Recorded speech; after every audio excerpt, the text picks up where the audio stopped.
Oh, we're actually live. I knew you were going to do that. No, I wasn't sure. I was like, Bruce, we're live. And you're like, Actually live. I thought we were doing the countdown. The countdown's happened. Hello, everyone. You know that noise in the background, the countdown noise? That was the countdown. This is how much I pay attention. Hello, everyone. Welcome to Frameshift Live number 11. This is the fortnightly Elite Dangerous live stream where we share all of the community news, in-game events, etc. I am one of your hosts, community manager Bruce Guido, well prepared as always, and I'm joined by the ever shining, especially today. Yeah. We've got lights either side of us.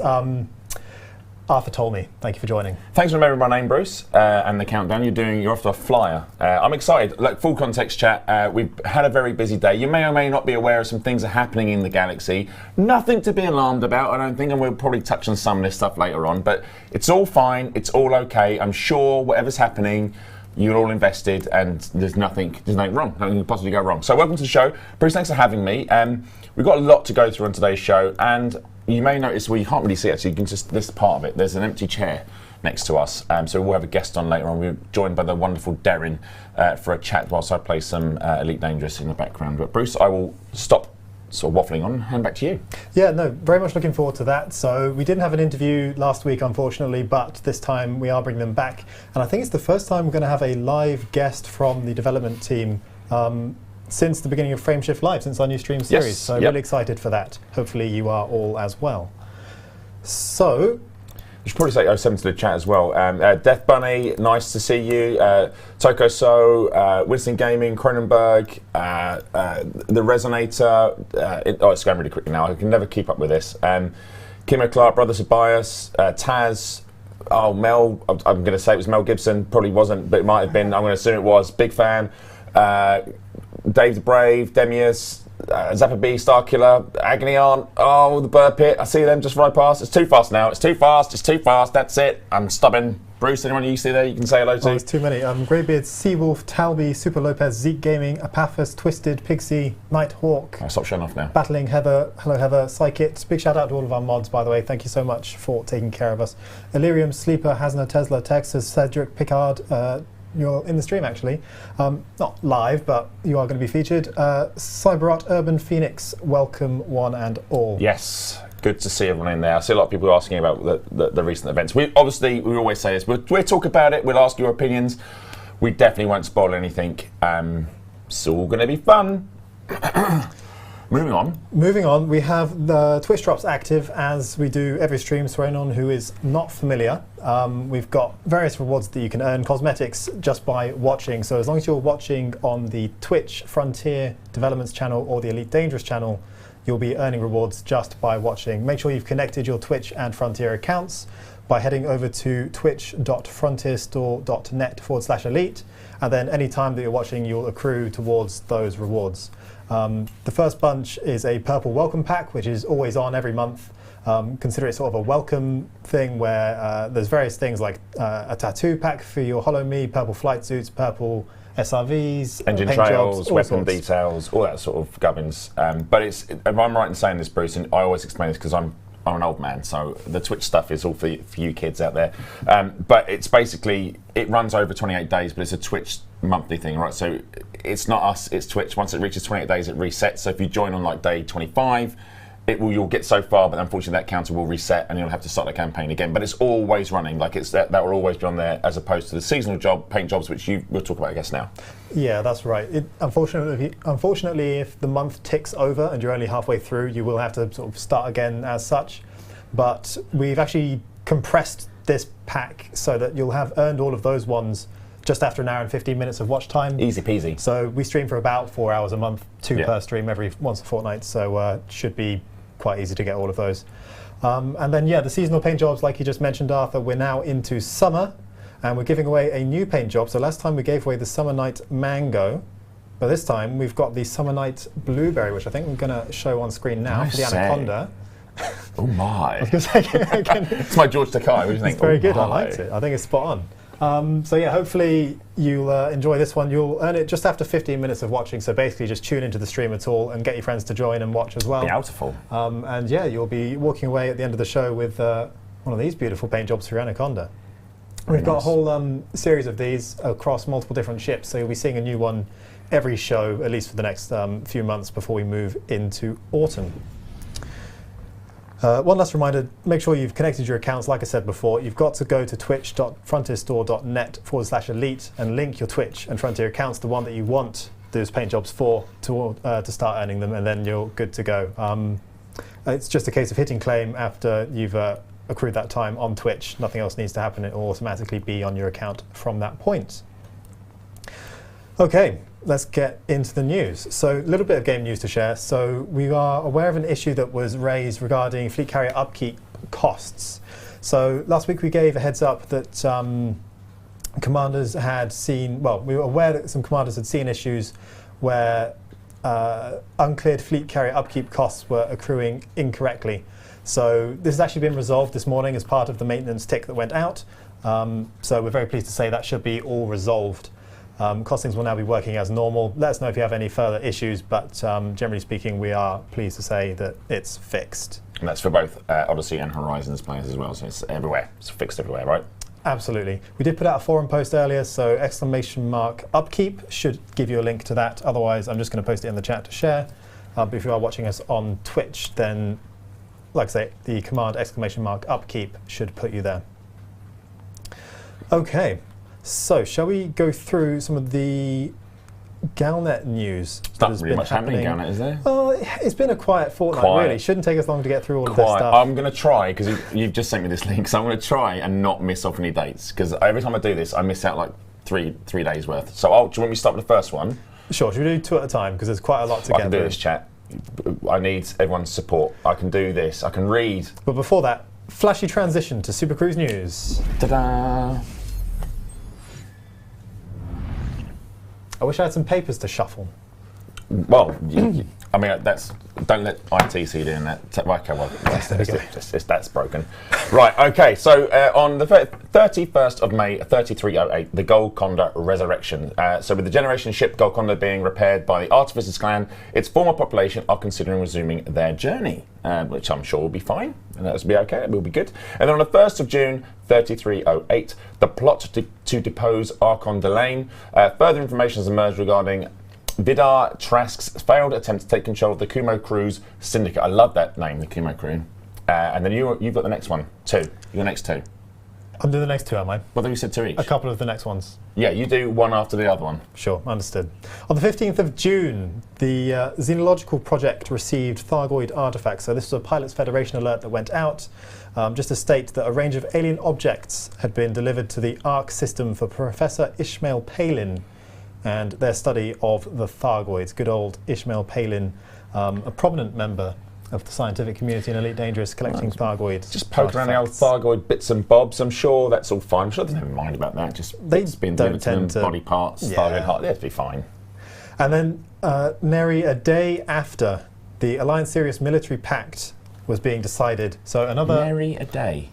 Oh, I feel like I was on a roll there, and you had to. Well, picking apart my. You never speak like this. My verbiage. I'm getting. Oh. All right. A second Pilots Federation alert went out in the referring to the Dijian system to state that it was hosting competing campaigns as the Alliance Assembly voted on a strategic defence pact. That was the community goal starting on the 16th of June, a couple of weeks ago. Okay, so just reference the Golconda Resurrection. On the 17th of June 3308, the generation ship Golconda departed from the here we go, Upanikilis system with much of its former population on board. So they actually did resume their journey, which is nice. And then on the 20th, 3 days later, nary 3 days later, Bruce, on June 3308, 20th of June 3308, the Azimuth Resurgence. Salvation has announced that his partner organisation, Taurus Mining Ventures, is a modern incarnation of Azimuth Biochemicals. Who knew? Who knew indeed. That was actually a really big reveal. So for anyone who's not been following, we're going to talk a little bit more about the Azimuth saga and Salvation later on. But this marked like a whole rebranding. Taurus Mining Ventures, essentially Scooby-Doo style, pulled their mask off. But they're not necessarily villains. No, not necessarily villains. Okay, I am maybe framing them a little bit unfairly. Misunderstood. A big rebranding went on. Essentially, Azimuth Biochemicals, the old corporation, is back, now rebranded as Azimuth Biotech, I believe, the operating company name. Doing some good work. Doing some good work. Doing some good work out in black. Back to me then. So on the 22nd of June, the title of the Galnet article was Superpowers Stand with Azimuth. So all three, the Empire, Alliance and Federation, stated that they would continue collaborating with Salvation and Azimuth Biotech on anti-Xeno operations, basically throwing their lot in, saying, well, this is pretty much the best shot we've got. I mean, Ben, he's got a proven track record at this point. That's certainly true, especially where Aegis have failed. A day later, so it's not a story beat as such, but there was the part one of a series of articles went out, essentially summarising the various events that are part of the Azimuth saga. So a multi-part overview of historical events surrounding Azimuth Biochemicals and its connection to the mysterious Salvation released. So in this one, it talks about how on the 29th of October, way back in 3306, hopefully we all remember that, the abandoned megaship, it does feel like yesterday, the abandoned megaship, the Adamastor, arrived in the Chuk Chan system. I remember a very handsome news team. There was a really cool news team that delivered that. Really cool news team. Maybe we'll see them back at some point. But they've been around once or twice. But yeah, they delivered that news. They did, and they did it excellently. I do recall. So the Adamastor arrived in that system after travelling at sublight speeds for nearly 200 years, and at the time, no one could have foreseen the wide-ranging consequences that would arise from unlocking the secrets of the ghost ship. Only someone had plotted that ahead and thought about it. Who could have ever thought things could happen? Things indeed happened. Do you want me to take the second part, or do you want to carry on with these historical things? Do you want to carry on with that? Sure. So we've got a summary here of part 2, and actually since then we've had parts 3 and 4 released, but I would encourage you to go to Galnet, either in-game on your right-hand side panel or on the website, just to check out the latest. But in part 2 of the historical perspective overview, it gave a summary of key events around the rise and fall of the tri-superpower organization known as Aegis. So the three major superpowers created the organization in 3303 to lead xenological research and coordinate defensive actions against the Thargoids, with fears that the alien species might one day overwhelm human-controlled space. Aegis' role was to spearhead the resistance against a common enemy. If you want to see how all of that panned out, and you're not aware, like I say, you can catch up in various places. So there's the Azimuth Saga mega thread on the forums. In the news section, it's pinned. I think it's quite near the top. Yep. Otherwise, like I say, this historical perspective series, which is now out in all 4 parts, will give a summary of all of that. It's well worth a read, and I would advise all of our players that are interested in that sort of the narrative sort of side of things, go through it, have a read about it, and understand where the land lies right at this moment in time. And then with that, there's just one more thing. Today, you may or may have not noticed, but a permit lock has been issued for planet 10B in the HIP 22460 system, and this location is now under the authority of Azimuth Biotech. So obviously stuff is happening. That's all we know at this moment in time. So yes, I'd suggest you'll start putting your thinking caps on, put your tinfoil hats on, start trying to unpick what's going on and support. I've seen a lot of people conflicted about Azimuth and the whole saga, Salvation, etc., etc. So I'm curious to see how chat feels. I'm going to have a quick look at chat. I'm not looking at the minute. It certainly sparked a few reactions. Quite rightly, chat are pointing out some other news sources that you might want to check out for summaries of this part of the story. So obviously, Galnet News Digest, those guys do a fantastic job of summarising all of the Galnet articles as well as the major storylines. There's the Burr Pit, who also do frequent news shows summarising events in-game and around the community as well. They've given plenty of coverage to all of this as well, so do check out both of those. I also think the Burr Pit might hold the record for the amount of different names they've given to Thargoids. There's the death daisies, the flowers of the angry space cabbages. There's, every time they talk about a Thargoid, it's a different name, and I appreciate that commitment. Okay, so what's next? We have... Well, after you, go on. I've teed you up. So speaking of responses from the players about the latest developments in the Azimuth Saga and Salvation, revealing or sort of resurrecting Azimuth Biotech, we can't not mention Operation Witch Hunt, and I've seen quite a lot of hashtags about witch hunt in the chat, so I'm sure many of you are aware of this already. But for anyone who's not, the community, you guys yourselves have actually launched a counter-initiative in response to Taurus Mining Ventures revealing themselves as Azimuth Biotech. So a lot of the associated settlements and megaships, etc., sort of flipped over from being Taurus Mining Ventures related to Azimuth Biotech. And in direct response to that, the community have quickly coalesced to fight back and try and push Azimuth Biotech into Why though? Why? I mean, systems. they're adamant that it's all bad. So everyone's got such a negative outlook. It could all be good. Could all be could be good. Could all be good. It's just Salvation's a little bit, just a teensy bit. No, you sit on your side of the table, and I'll sit on my side of the table. I look at it that he's doing good work, and the Thargoids have been a threat. No one else has dealt with them. He's out there doing the stuff, saving people. Yeah, everyone's done some things wrong in the past. A couple of 100,000 people have died. So what, right? He's just out there doing what he's got to do. Let's not give him too much of a bad rep, all right? All right. You're very lenient with Salvation. Well, yeah, I can be. If you're interested in joining the community-led initiative, Operation Witch Hunt, we have a command for that ! Witch. In the chat, if you're following us on Twitch, we'll give you a link to their Discord server where you can find out more and get involved. We would encourage you to participate in this sort of thing. It's great to see the community doing this sort of stuff, and this is why we love when you get involved in the storylines. But yeah, so take part, get involved. Absolutely. Saying that I'm biased towards a dictatorship. I mean, what's it like working with me? I'm not a dictator, am I? Am I?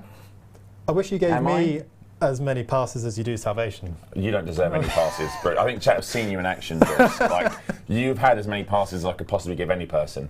Well, Emma says Bruce would know if there's a sneaky baddie about to shoot you in the back, so that's pretty damning, isn't it? Yeah, it is a little bit. A potato ship, but actually, I prefer that, a potato ship, yeah. Bruce deserves the passes. I don't think so. It's all right. Is Arf really Salvation? Plot twist. I'm not that old. Good man, Bryce 07. I mean, maybe it's. Yeah, there we go. Oops, Bruce. No, it was quickly corrected. It's fine. Avenge the Alexandria. It's a little hiccup. See, that was another tally on the wall, wasn't it? But you know, what is it Spock said? The needs of the many outweigh the needs of the few. I'm just thinking. Maybe he's thinking bigger picture. Galaxy's a pretty big picture. Alexandria, tiny little ship. Filled a lot of people, I know, but you know, it's a big galaxy out there. Right. Understood. Oh, Darren's in the chat. As God once said, an ant has no quarrel with a boot. Which I'm fully okay with that. Revenge for Tenor. Is that a problem in the chat? So I have their off. I wouldn't tell you. Possibly it is, yep. Okay. Too old to be Salvation, thank you. Okay. Moving on. In the latest community goal, we've talked a little bit about the Sirius Alliance Defense Pact, and we had a community goal where players could either oppose or support the pact, and we'd like to give some shout-outs to the top contributors. So we have this. Look at this. asset It's on just rolled screen. over. Yeah. There we go. It's like producers on it, just like pressing buttons. Arthur, would you like to read out and congratulate those who supported? I will do my very best to try and not butcher any of the names. So we got Julian McCoy, who sounds like a delicious crisp. So well done, Julian. Silith, Roger Maxton, Atominus, Zen Industries, Veronica Che, Kegaria Ohaya, Kimugi, Koyori, and Danny Ants. I think I've nailed every single one of those. I think that's exactly as they were expected to be said.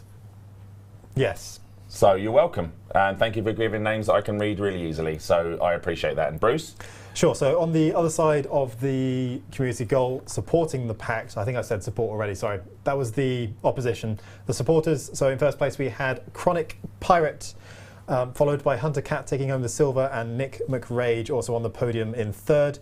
Then there's Gold Shark, Kovac Muldoon, Osiris85, Red Tiberius, Nazranto, Alsterian, and Diz_87. Congratulations. You've got the easier names to read there. I don't think so. It's been noted, Bruce.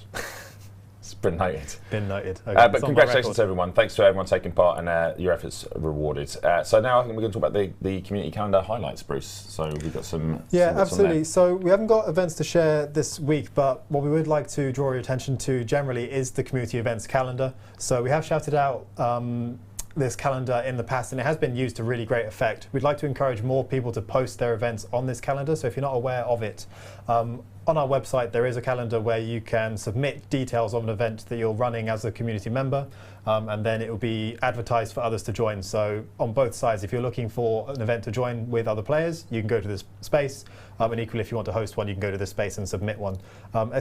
!calendar in the Twitch chat will take you straight to it. Otherwise, if you're watching us on YouTube or elsewhere, it's elitedangerous.com/community/events. So please do make use of it, and we will make sure to shout out the events that we see on there. Commander Revco wants to know if they can put their birthday on it. You can if it's an in-game event. So if you're if you're going to do something in-game, sure, but make a thing. So yes, please do make use of that, and we will always amplify and shout out the events that are on there. Although the rules are, if it's your birthday, you have to bring cake for everyone, and there's a lot of people that you'd have to get cake for. So it's up to you. There's a risk reward here. True. So, in terms of Elite Radio shows and podcasts, what has gone live this week? So we had Flight Assist, the latest episode features Commander, a cow for all seasons. I'm glad I slowed myself down then because I'm going to try and read it up. A cow for all seasons. A cow for all seasons. A cow for all seasons. That was actually a really good episode. So for anyone who hasn't tuned into it yet, got to give props to Mal and Psychit for this one, where they interviewed a guest who is sort of outside the regular sphere of their normal guests, talking about PvP gameplay and elements that how do I put this?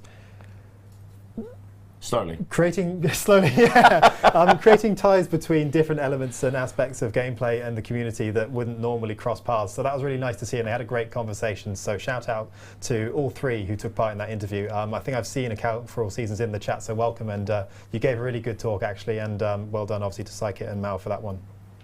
I'm not sure. I think there might be something wrong with the ticker tape. People are saying stuff. I'm not sure what it is. I'm sure it's fine. So next up we had Hutton Orbital. The latest episode aired on June the 23rd. All the usual lovable chaos. The show had... it's really tiny writing, Bruce. Remember, I'm old. Right? What is this? Show notes for ants? Second mark of the show for you. So the show had strikes, disappearing news articles. There's words in here, Bruce. You're going to have to read it for me. I can't. Sure. So Hutton Orbital Radio also aired their latest episode on June 23rd. They had the usual lovable chaos with their show featuring strikes, disappearing news articles, peace, community events, and much more. Plus, Amelia had an experience you'll not forget in a hurry.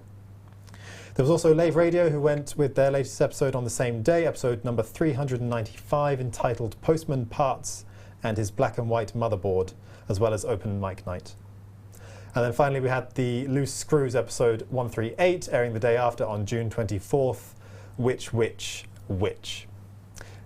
So we'd encourage you to check out any and all of these podcasts and radio shows throughout Elite. We're very grateful to the community for putting on so many great shows on a consistent basis and with such high quality, really enjoyable. So yeah, I mean they're in the high numbers everywhere. It's very regular stuff. So thank you very much for doing it.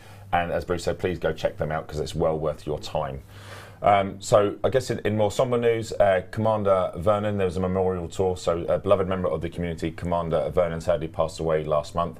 Many commanders have paid their respects on the forum thread, which we've linked with !Paul. Page 13 of the thread contains details of the memorial tour, which is currently in progress. If you wish to pay your respects in-game aboard or following the Lawful and Vernon Fleet Carrier, helmed by Commander Vernon's dear friend, Commander the Lawful. So please go check that out and have a look. It's nice to see so many people come together to celebrate the life of one of our beloved commanders and friends. So thank you for everyone involved in making that happen. Yeah, absolutely. I think we actually have a screenshot, if producer Adam's got access, from the Remembrance event in-game.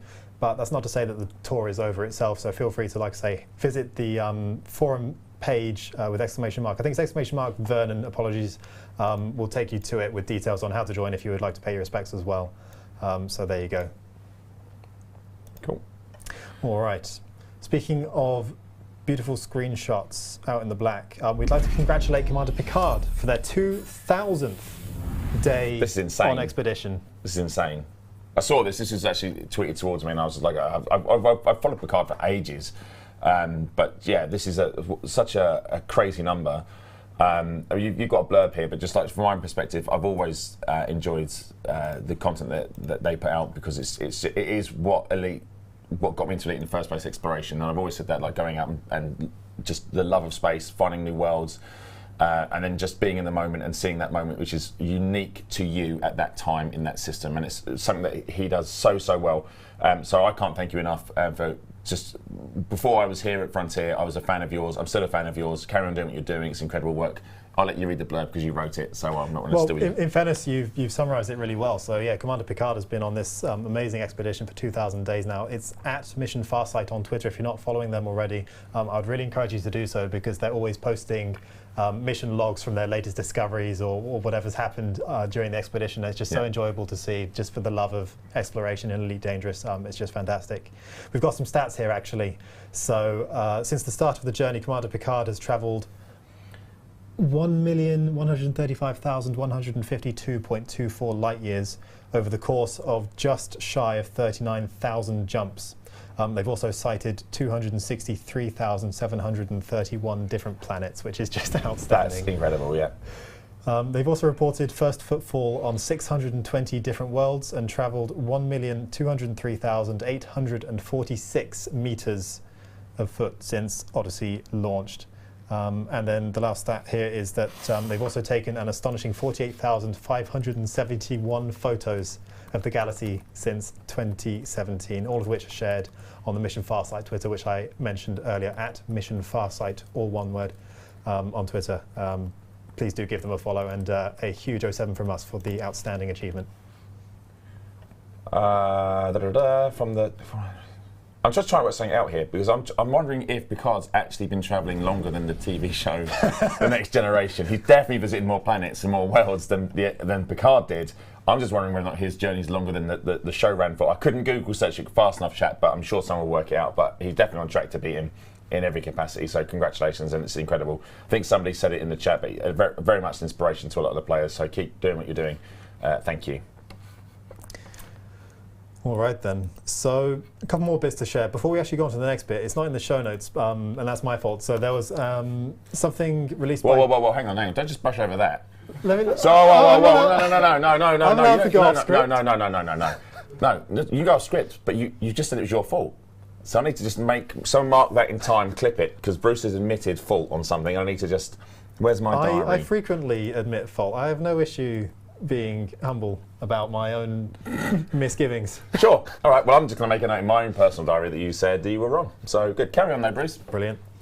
So I wanted to give a shout out to the PC Gamer video featuring the Fuel Rats, where they have an interview with a couple of the members from the Fuel Rats player group. I assume the vast majority of you watching will be familiar with the group as well, but if you're not, they give a fantastic service to the community where they will deliver fuel to anyone who runs out at a moment's notice just by calling them. It was really, really good. I don't have a link to it, unfortunately. Perhaps one of our wonderful mods will find a link and share it in the chat. Thank you in advance if you're able to. I would encourage everyone to watch it. It's a really nice interview and a nice little video they put together. It's lovely, yeah.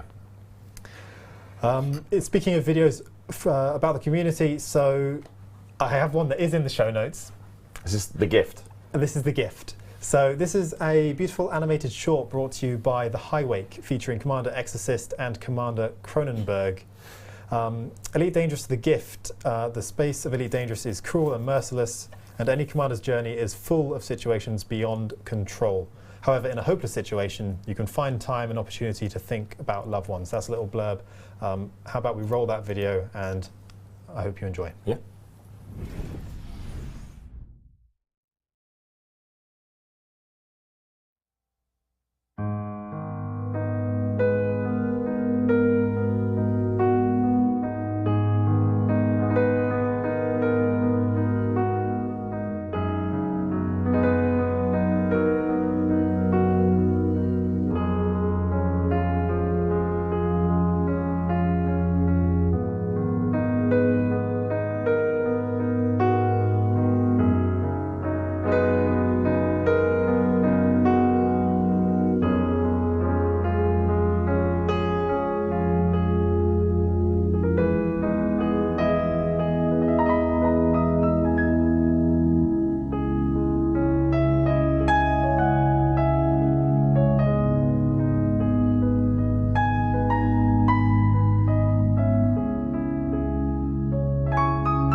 So thank you very much, Commanders Exorcist and Cronenberg, for making that awesome video. What did you make of that one, Alf? I really enjoyed it. We were just having a chat about it whilst we were watching. I haven't had a chance all week to really sit and look at a lot of content. I'd seen clips of it and stills, but I hadn't watched the whole thing. It was really nice to see just the whole piece. A very talented community. It does lots of different stuff, be it songs, animations, shorts, like whatever it is. Machinima. Do you remember that, machinima? Still a word? Is it still a word? I remember the machinima. The machinima. Yeah, they were good.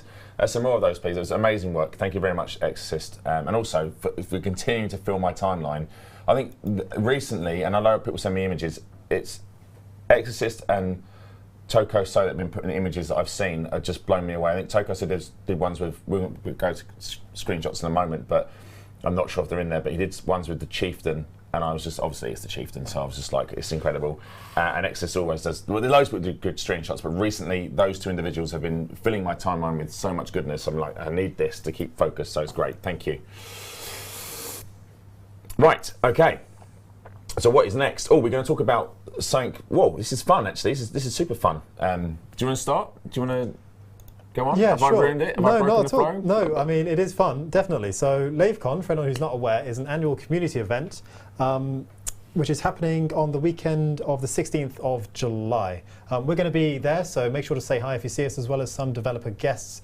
Is Darren going? I can't remember. I think Darren is going, yes. Okay, so among others from the development team, like I say, if you see us, then say hello. And I guess the important thing is we won't be here next week streaming, because we're going to do it from LaveCon if possible, so that's going to be the point. So we're bi-weekly, and it's obviously not next Thursday after. We won't be streaming then, because we'll be streaming from this Saturday, hopefully, fingers crossed, live from LaveCon. Yes, which will be very fun and exciting. So do join. There's a number of tickets still available, as well as more information at hwsevents.co.uk. Otherwise, I believe it's lavecon_ on Twitter, just for more information. But yeah, do buy some tickets and come say hello and enjoy the event. It's a really nice community gathering, and it'd be nice. Should be fun. Yeah, it'd be nice to see so many people in person. I know we did the Christmas thing, but LaveCon's one I always wanted to do as a fan first, and now obviously I work here at Frontier. I think the first one I've covered this before, but the first one I did was digital. We couldn't go to the last one, so this is the one. Yeah. So third time lucky, and we're going to be there. So it'd be nice just to meet you all on a social basis and just say hello and listen to your stories and stuff, which I generally enjoy doing. So it should be fun. Absolutely. Shall we move into our last segment before bringing on our special guest? Mm-hmm. So it's time for Stellar Screenshots. Da, da, da, da, da, da. Oh, we got a jingle this time. You did. There you go. Brilliant. You're so welcome. Stellar Screenshots is the portion of the show. 50 quid. Maybe later. Yeah. It's the portion of the show where we feature our favourite Elite Dangerous screenshots. To get involved, make sure you post your screenies on Facebook, Twitter, or the forums on the official Stellar Screenshots threads, or simply with the hashtag Stellar Screenshots.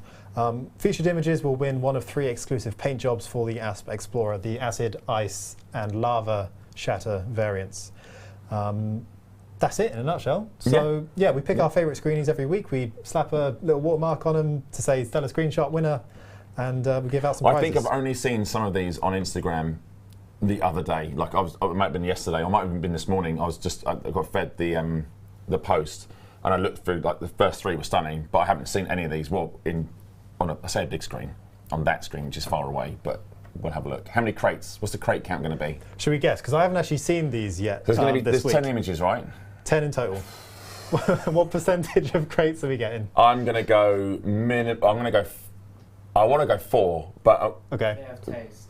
Darren reckons all 10. of them will have crates. 10 so crates. Oh Yeah, 10 crates. I'm going to go 4. 4 crates. I will say. I would have said 4. I think 3. I think 3 in that case. Yeah, we'll go 30%. I mean, that is.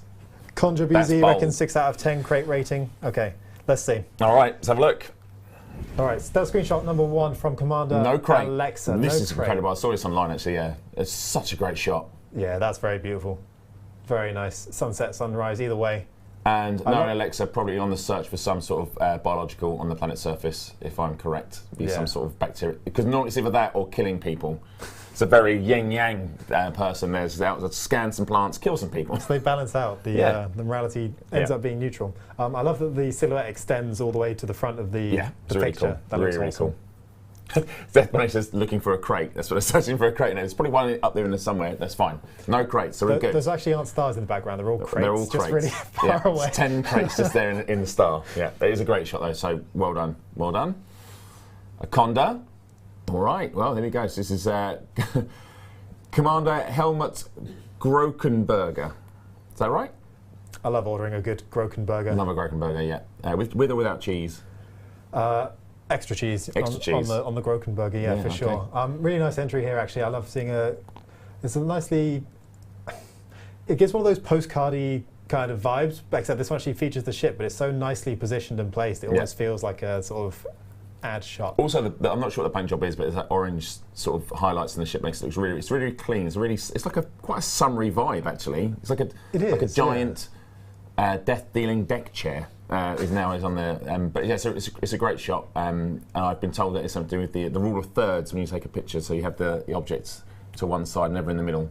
I don't know what that means. I'm not smart enough. You told me about Dutch angles, and at first I thought you were lying. I thought it was a drink, but I wasn't sure.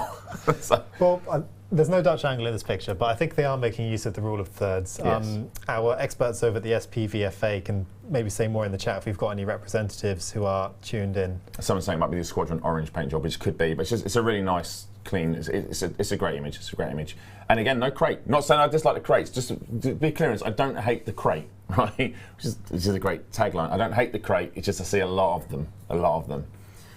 Cool. Thank you very much, Commander Helmut Grokenberger. Up next, we have this submission from Chesu Masuta Hekusu.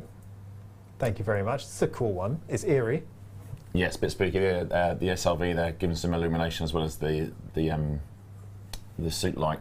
Is that I can't see what that is. It's crashed. Is it a probe? I can't see. Yeah, there's some wreckage there. It's hard to tell what it is. Actually, it's a bit. For context, chat, the reason why we squint so much is just here there is a light that shines directly in our face. When we look over here, we just get this white spot in our eyes. But I can't really say what it is. But yes, and there's also the ringed. Is that a ringed gas giant? I can't see. A star? Something. Thank you, producer. There we go. He's made it smaller for us. So thank you so much, Adam. That's really appreciated. Cool. It's a great shot, though. It is cool. I like the use of the headlights on the SRV to illuminate the scene. Yeah. That's very cool. Yeah. Commander Sci-Fi has shared this next shot. I don't think that's a crate silhouette. No, that's the Diamondback, right? It's a DBX, surely, flying over. Looking at the... Name that silhouette, chat. I don't know if that's a DBX. Is it a DBX? Is it a DBX? I think it is DBX, isn't it?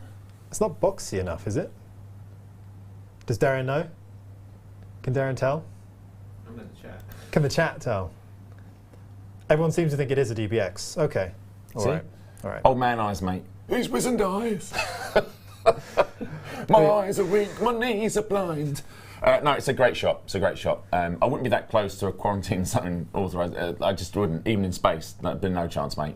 Yeah, not a chance. That's probably wise. But also, I like having the ship feature as a silhouette in the shot. That's clever as well. I think we should do some more of these. Like, I know we're doing the. Can you guess what it is by the outline of the ship? But I think stuff like this would be cool. We should think some more on this, Bruce. But I like this. It's a cool shot. Good work. So far, there's been like a theme of clever use of lighting and illumination and silhouettes in the screenshots, and that's continued by the next one by Commander Shihi. Very cool. That's the front of a fleet carrier, isn't it? All lit up against a dark backdrop with a couple of. We have a proximity of that. Is that what Earth like, and then a gas giant or ring gas giant? Looks like it. Super close to each other, but a really cool shot. Really cool shot. Also, like the red lighting makes it look like there's an emergency stop. It probably isn't, but in my mind. But again, this is why I love Elite, because that side of me, that big kid in me, just makes up my own story, which I think a lot of people do when they play the game. Like, you have your own moment, but for me, I've already said in my mind what's happening here, which is great. It's a great shot. That's very cool. Yeah, my favourite screenshots always do tell a story, actually, and I think this one's done a really nice job.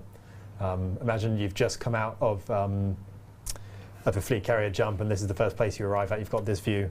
Take a picture. Yeah, I wonder what the view from the bridge is there. Yeah. I don't know if it's positioned, unfortunately, the wrong way around, but who knows? It could be incredible. Bruce, people in the chat asking, how can they submit these screenshots? Could you tell them how they could go about doing doing a screenshot? Submitting a screenshot to Stellar Screenshots. Yeah, absolutely. So once you've taken your screenshot, just a couple of guidelines, by the way. We do ask that they are minimum 1080p in quality, just for showing and sharing on the stream as well as on our social channels. And then also ideally in a 16:9 ratio as well. So to submit them, just go to the official Facebook, Twitter pages for Elite Dangerous, or the forums. We have threads that we post. The forum thread is sort of a static, constant one. And every week on Facebook and Twitter on a Wednesday, we'll post Stellar Screenshot threads. You can go to the replies there and submit your screenshot in the comments. It'll be the same posts where we show the featured ones from the previous week. Otherwise, if you post on those platforms, but with the hashtag Stellar Screenshot, we'll be able to search for it that way. And then we also post a full list usually on Instagram, but we don't tend to collect them from there. So make sure you are using Facebook, Twitter, or the forums. Okay, shall we move on to our next screenshot? We can. I'm just doing a little bit of admin in the background. I always have my eye on chat, and I'm never shy about swinging the bandhammer when I need to. So I'm just swinging it, chat. So if someone disappears, it's me. So carry on though, Bruce. What's next? Sure. So up next we have another shot playing around with lighting from Commander Techhead Fox, who's actually pointing their beams towards the camera at what looks like a Guardian sight. Very, very cool. I can't tell if it's because of the lighting or they've actually got a yellow paint job there on the SRV in the center. Really cool pink planet up in the middle of the shot at the top, and then cool use of color on the right. This is spooky. It's a Guardian sight? Yeah, blue Guardian sight sort of glow to the right as well. Really cool use of color in this one. Is that a silhouette? It is, isn't it? That's a gas giant. Did you just say this? Sorry. No, I pointed out the pink planet, but yeah, it's you're right. A silhouette of another planet in front of it, right? Yes. That is so cool.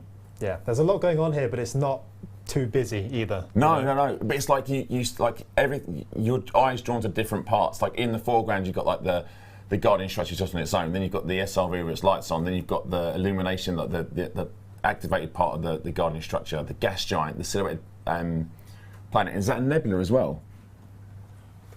That is a nebula as well, right at the bottom, just above the horizon, left-hand side. I see. I mean, if we had elements in a shot, this would win element bingo. There's a lot going on in this shot. There's a lot of stuff happening here. Yeah, really, really well done by Commander Techhead Fox. Congratulations for being featured. Up next, we have Commander Tsunakami with, this is awesome. This is super, super cool. I really love this, actually. So another illumination shot. Where that's a we've Python, silhouetted right? I think it's Python shaped. It's triangular. Better at silhouettes than actually looking at ships. I think it's silhouette, and I'm like, I'll never live down the Corvette when I called it something else. I called it an Anaconda, didn't I? And I think some people got very upset. But yes, I think that's Python. Oh no, people. Oh no. Oh no. Is it? I've done it again. It's a conda. Is apparently. it a conda? You can see how big its bottom is. All right, well, you can enhance on your phone. Sorry, chat. Oh, Darren, I've gone, well, you can see how big its bottom is. And I'm like, well, hang on a minute. I'm over here. Yeah, all right, I'll just accept the L. I've got it wrong. Sorry. It's twice now I've got the conda out of context. Just as you were talking about being good at it, I absolutely timing out of 10. Ruined it. But yes, no, talking about the shot itself from Tsunami, again, really cool use of lighting. We've got sort of a little bit of an eclipse going on in the foreground with the planet there just above, and then obviously the big center one fully eclipsed with the ring as well. At a Dutch angle, I might add. So yeah, there you go. Is it? The planet is. Is it? Or is it just taken straight on at that? I don't know. Because surely a Dutch angle indicates the camera, right? Yeah. So if the planet is at an angle, then surely it's not a Dutch angle shot. If the shot is straight on, but the image, the planet is at an angle, is it a Dutch angle? If you look in the box and the cat's in the box, help me, chat. I don't know where to take it from here. I think we'll just roll over to the next. We'll just roll over to the next screenshot. This is going to be the one set of screenshots where there's not a single crate, but this is phenomenal. This is insane. This one's been sent in by two. Sorry? Two Mama. This is almost as bad as you. Is it? What's up? And I did not get it, did I? I just sat here. I'm so old. That was a painful segment. Yeah, but Bruce, I just don't like you. I'm joking. I'll do. I don't. This is fantastic. It is such a good shot. It is actually such extraordinarily a good shot. good. Yeah, so good. I don't know where to start with this. I don't know how that they've got that. The star just coming over the planet and then just over this light atmospheric. Is it ice world? It looks like an ice world. Yeah, it looks like an ice world. It's such a cool shot. Like this is like if you were to say everything sci-fi in one shot, it's this image, right? And for me, it's very 80s as well, like with all the starbursts and stuff like that. This is a really, really cool shot. I can't fault this for anything. I'm a huge fan of this. I dare say it might even end up being one of the Hall of Fame contenders at the end of the year. Yeah. This is super good. There's this one and there's that one with the SRV on the planet with like it's all pinks and blues and there's a ring planet in the skyline. Are you talking about Alex Storch's shot? Yeah. Which won the last time? Yeah. So it's very in that vein. It's got everything going on. It's just such a good shot. So well done. And we've got two more. So none of us are going to be right. Darren is way off of his 10 crates. I said 4. You said 3. Yeah, crate count is still 0. Still 0. All right, let's look at the penultimate screenshot from Commander Taveras. Ooh. Now this is super cool as well. Yeah. This is really, really cool. So we've got a white. Is that white? It is white, isn't it? Star. I guess we can't really tell the. Yeah. I mean, it's flaring up, isn't it? Yeah. I mean, the coloration. It wouldn't be blue. It's definitely white. The ship is a fleur de lance. With a ship kit on. Please don't be wrong twice on stream. Not in the same day. Not in the same day, please. Is it a fleur de lance? Fleur de lance. It is? Yeah, I think so. Yeah, and then you obviously got the Death Daisy in front of it, just saying hello. Some wreckage around. Not necessarily the fault of the Thargoid. Maybe the Thargoid just came to help. Maybe there was just some people that were in distress and the Thargoid thought, you know what, I'll just pop in, make sure everyone's okay, see if they want any food, and then left. I'm confused a bit because you're very pro-salvation, but now you're also pro-Thargoid. No, I'm just saying I'm getting mixed signals. Every coin has two sides, all right? You shouldn't just assume that this person is bad because you find them with, a meat cleaver in one hand and someone's arm in the other. It could be they just found them both on the floor and picked them up. That's all that could have happened. Right. Okay. So it just happens that this Thargoids and Thargoids have to be around a lot of wreckage. Maybe they like wreckage. Maybe that's their thing. Maybe they get upset and want to clean it up because they're distraught by some fish, wreckage. Bruce, live in coral. And maybe the Thargoids live in wreckage. Maybe that's what they do. They just hang around. And just like that's where they like to just meet up, have a chat, go for a drink. Maybe it is. Maybe it is. Back to the picture itself. Yes. This is super ominous and very cool. I love the green and the use of another silhouetted shot of the Thargoid this time. Super, super cool. Really well done. Is it Medusa? Someone in chat said it was a Medusa. It's a Medusa. Yeah, there's a Medusa. Getting a nod from Darren, it is a Medusa, yeah. Moments from death, I'd like to call this picture. Wait. Hang on. If you look at the leftmost petal. There is a crate. There is a crate. There is a crate in this image. Enhance. There is a crate in this image. Okay. Crate count 1. We need to get crate. For future streams. We need to get a little counter, producer Adam, for a crate count. The crate count. Yeah. All right. Okay. Let's look at the last shot. This is cool. This is cool. This is very dramatic. Yeah. This has got shades of, for me as a Trek fan, shades of Wrath of Khan. This is like there's a lot of emotion in this picture. A lot of stuff going on. A lot of contemplation by this commander working out what's going to happen next. Am I doing the right thing? Yeah. Are they reactivating or deactivating? What do we think? Commander Zorba Dundee.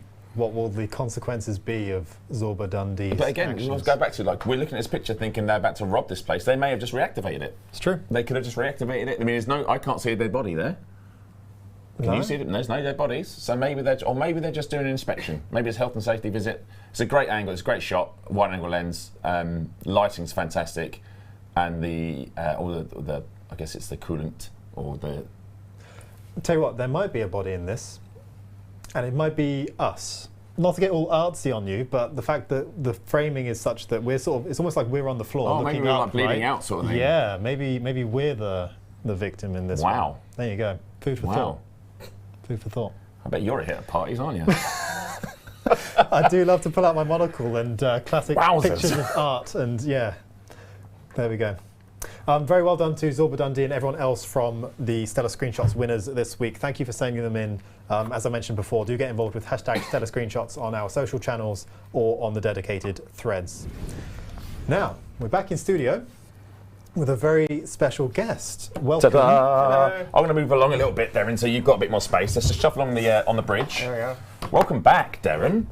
I'm gonna play some games whilst you talk to Bruce, and I'll probably just interject like an idiot. So if that's okay, Yeah. I'm going to carry on. You guys start. Bruce, do you want to do your intro stuff, and I'll just. Sounds great. We don't actually have, because we haven't been treating it as a segment as such yet. We haven't got like a fancy name or screen for these dev interviews. But welcome, Darren. Would you like to give a quick interview for anyone who doesn't know you from chat as to who you are?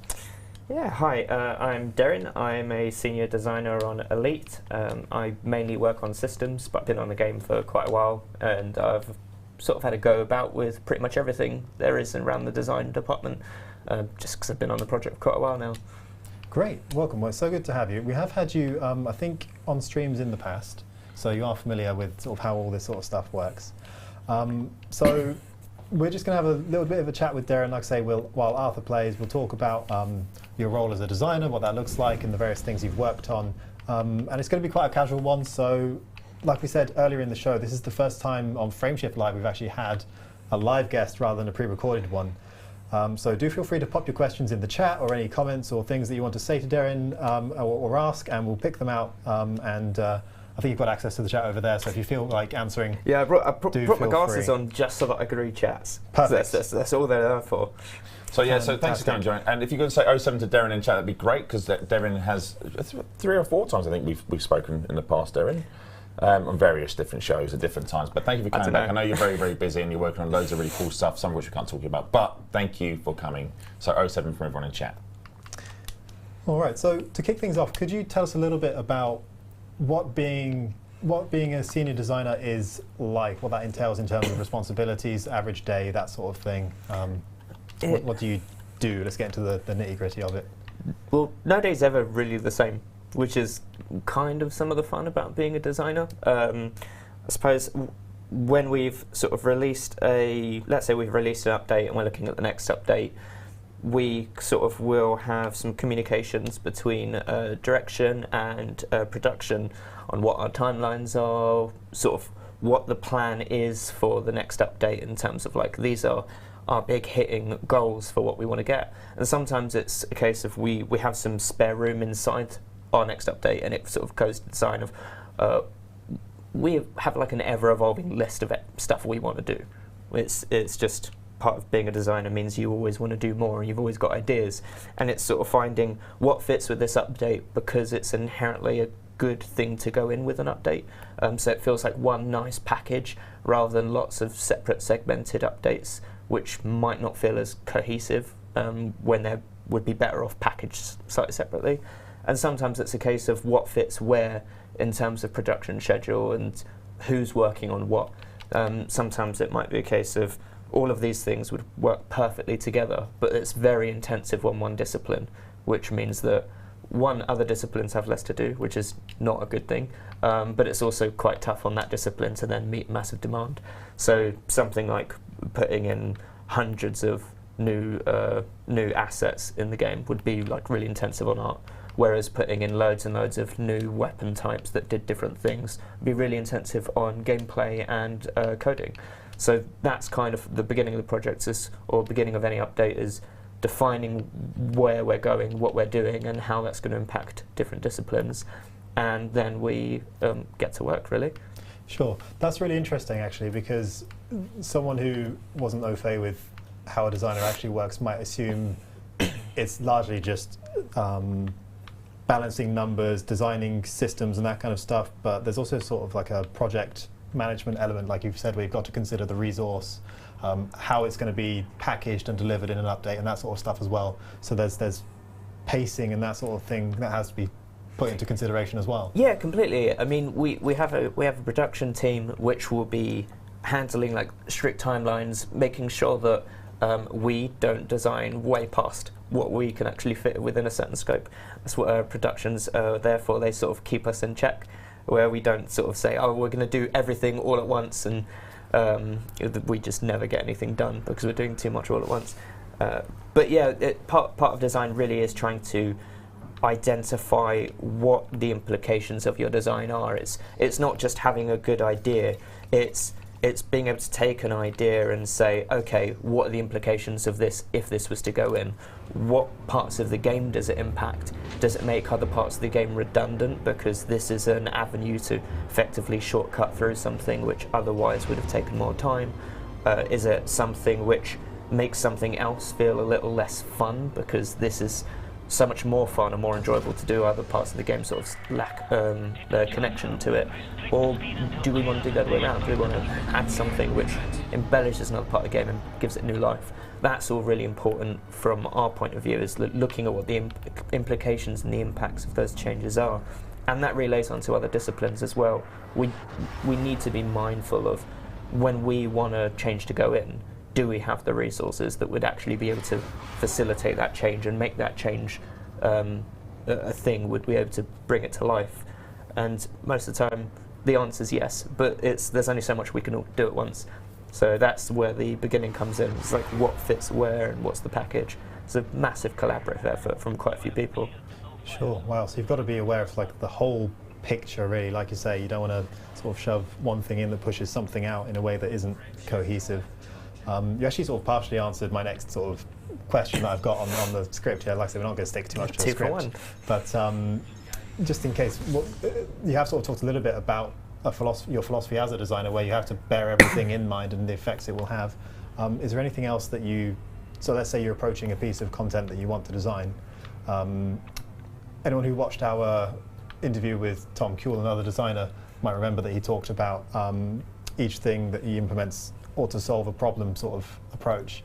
Do you have your own sort of style or things that you try and bear in mind and apply to any piece of content that you're working on? Yeah, completely. Tom and I, interesting enough, are very different designers because we take different approaches, which is always really good in a design team, is to have different designers with different backgrounds and different skill sets. Because when you have someone that thinks differently and approaches things differently, you really get a full picture of what you can do. My approach with design, but especially because I prefer systems, is always looking at core mechanics rather than necessarily just interactions. And I sort of try to think of designs almost like layered things, where you have a core to a feature and it's effectively like, this is what the basis of this feature or update is. And then everything that's like a layer above that is an add-on. It's a superfluous thing, which is great to have. And then each layer upon that is the previous layers, and the core are important to it. So that's really important when we're looking at the scheduling, because that's the sort of thing where we can say, okay, actually this thing's blown out of proportion in production. It's like, this is going to take way too long, we're not going to be able to make it. And it's okay, well, you peel back that first layer and you've still got all of the other layers behind it, and the core is sort of undisturbed. And being able to identify where those dependencies are inside a feature mean that when you do need to strip certain things back or say, actually, we're going to add on to this in the next feature, you've got the layers there in place to basically say, okay, we're going to take away that layer and it'll go in an update later, or we'll take these 2 layers away, and then we've still got 3 layers and the core is still in place, and we've not compromised the integrity of a feature or mechanic. That's definitely the approach I try to take with a lot of my design, on top of the what's the big impact of this game. And Elite's a massive game, and there's so much that's already there. There's so much work from so many other people that's a foundation that we're working with, and we always need to be mindful that we're not throwing a massive spanner inside the works. It's like, oh, actually, we want to add this thing into the game, and it goes in, we're like, oh god, we've broken so much stuff, because it's so systemic, there's so many different moving parts that we just really need to be mindful of the legacy of the game and not compromise what other people really enjoy and love. Sure. So no pressure then, Darren, No basically. pressure. No pressure. Whenever we ask you for something, it's like, can you just do this thing? It's like, it's really easy. Just make the game. Just put this in.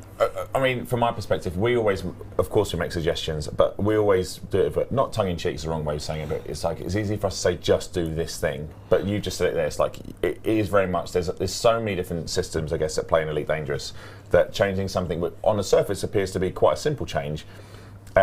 can affect a huge amount of different things going forwards. And to be honest, sometimes it really is a case of our ambition with trying to keep Elite what it is, which is a very systemic game where lots of different pieces talk to each other, and we want to keep that intact. So when you design something that, oddly enough, one of the easier ways to design something is like, this is going to be a totally separate thing, it's going to be just put on the end as an addendum, it's super self-contained, but then it just doesn't feel like it's part of Elite. You lose a bit of its identity. So we want it to integrate with other parts of the game, but that's where a lot of difficulty lies, because we want it to feel like Elite. We want those different moving parts to move and all those cogs to keep spinning.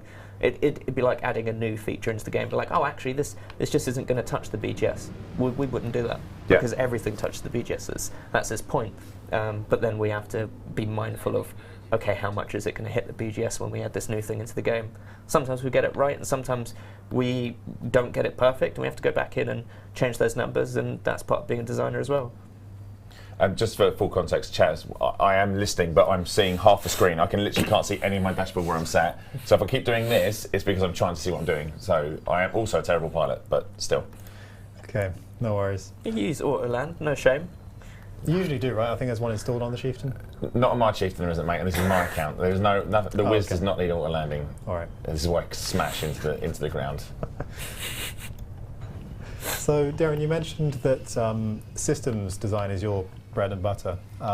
What is it about systems design in particular that that you enjoy, or why you prefer that side of things? I think it's all of the above that I just mentioned. I just really enjoy taking that approach to design, which kind of sort of cemented me into systems design. I like looking at sort of what is that overarching view of the game, and what are all those integrated parts, and how different things move around each other. And it's something which takes a lot of time, especially on a game like Elite, where you need to be mindful of how big the game is and how many systems are already in place when you want to add in a new system or change another system.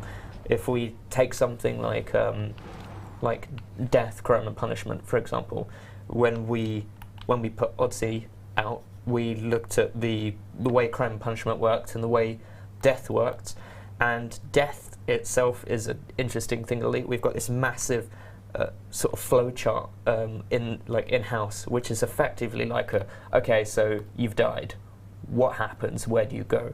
And that flow chart is this big sprawling thing of where were you wanted, who you wanted by, were you seen as being wanted, were you in this jurisdiction, were you in another jurisdiction, was it a conflict zone, what were you on foot, were you in a ship, were you in an SRV? All of those things go into this massive flowchart, and effectively says this is what happens when you die.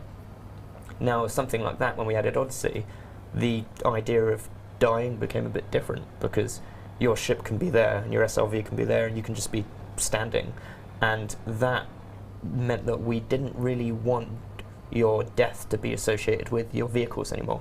So we moved death onto you as a person, whether you are in your ship or not. And that sort of didn't necessarily exist in the same way before.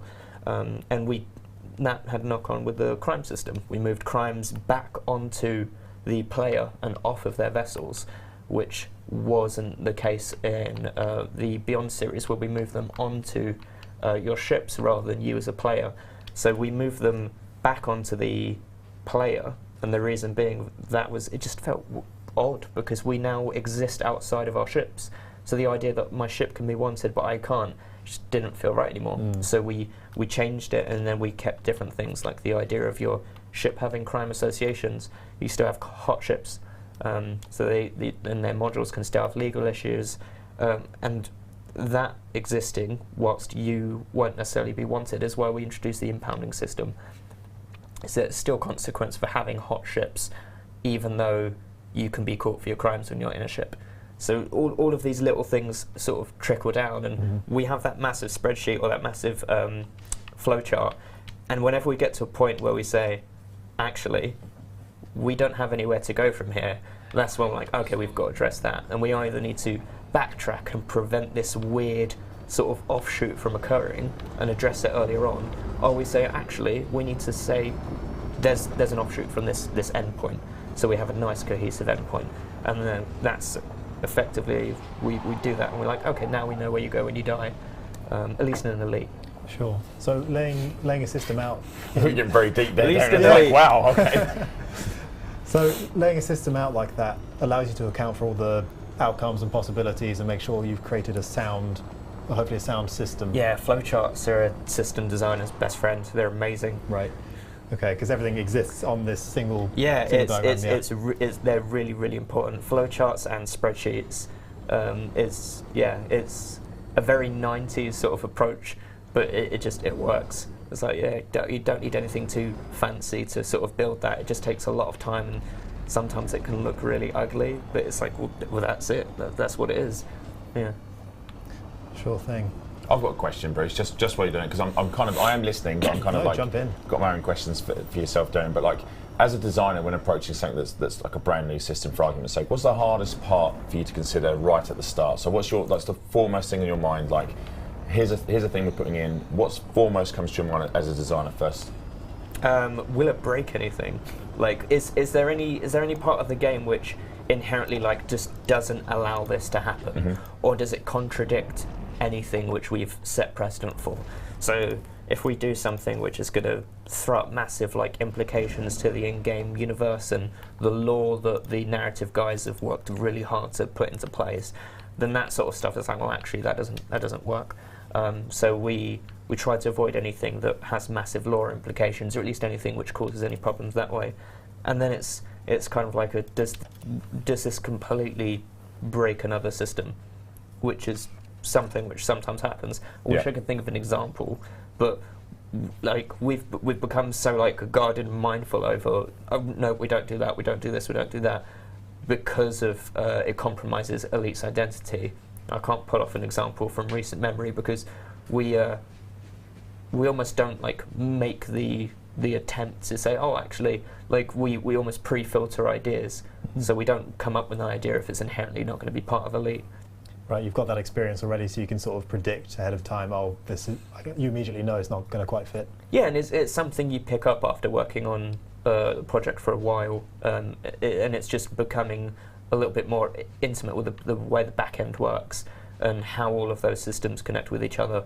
It's something you just pick up over time. Which might sound like you're sort of nipping something in the bud, but actually another way to look at it would be by efficiently separating those out at an earlier stage. You're allowing more time to be dedicated to the things that will be feasible, that you do want to work on. Completely.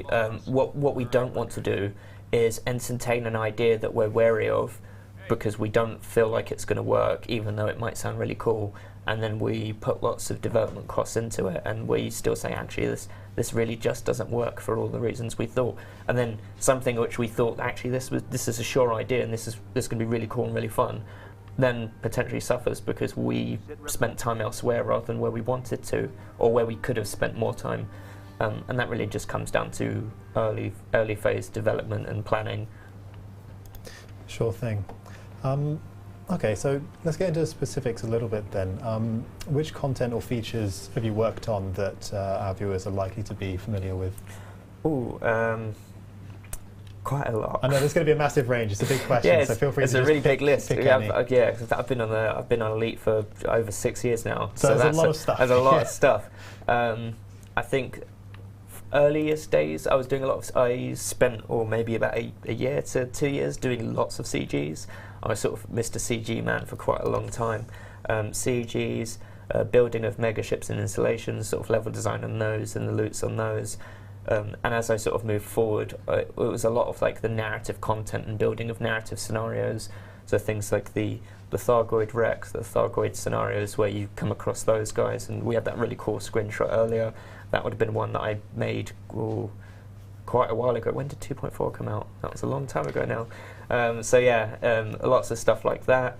And more recently, it's like big systemic stuff. So it's looking at all of those large moving parts. I think again with or just post 2.4, the Thargoid incursion states and how the numbers work with those, and with the progression through.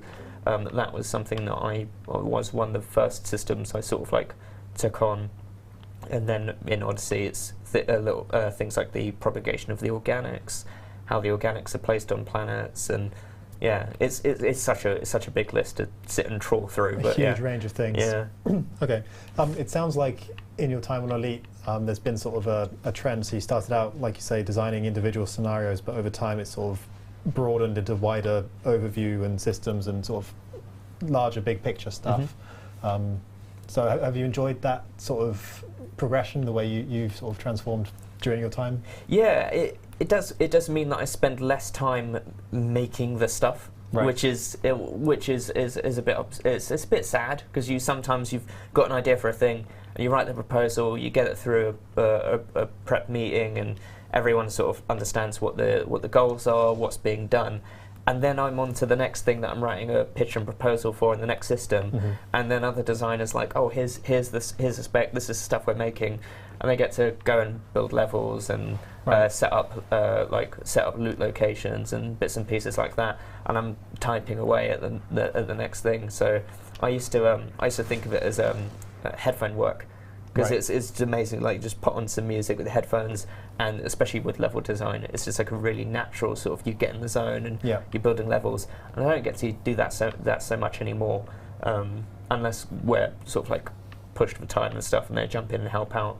But that's where we've got, we always bring new designers on board, and they'll pick up things which don't require as much knowledge of the game as a whole. And as they pick up that experience, then they start writing systems, and it's sort of like a passing of the torch sort of thing. Sure, no, that makes sense. No, so would it be fair to say initially maybe while an individual project you worked on, like a scenario, would be very tangible and you could point to it and say, oh, I made this specific experience that a player is going to enjoy. As you moved forward, it became broader and your scope widened, and now, while it's maybe less tangible, not quite the right word, maybe it's more difficult to point to, but you've got a much broader impact and probably a wider, more powerful impact on the game now with the work that you're doing. Yeah, I mean, truly, every designer has an impact on lots of different parts of the game, even if it's not something they're directly working with, and that's just by the nature of design being a really collaborative discipline. So it's never a case of it being arbitrated by one person of like, this is what's happening and this is what we're making. And to be honest, it probably is a lot better that way anyway, because one person does not have all the ideas, and they aren't always going to be the best person for saying, actually, this is best.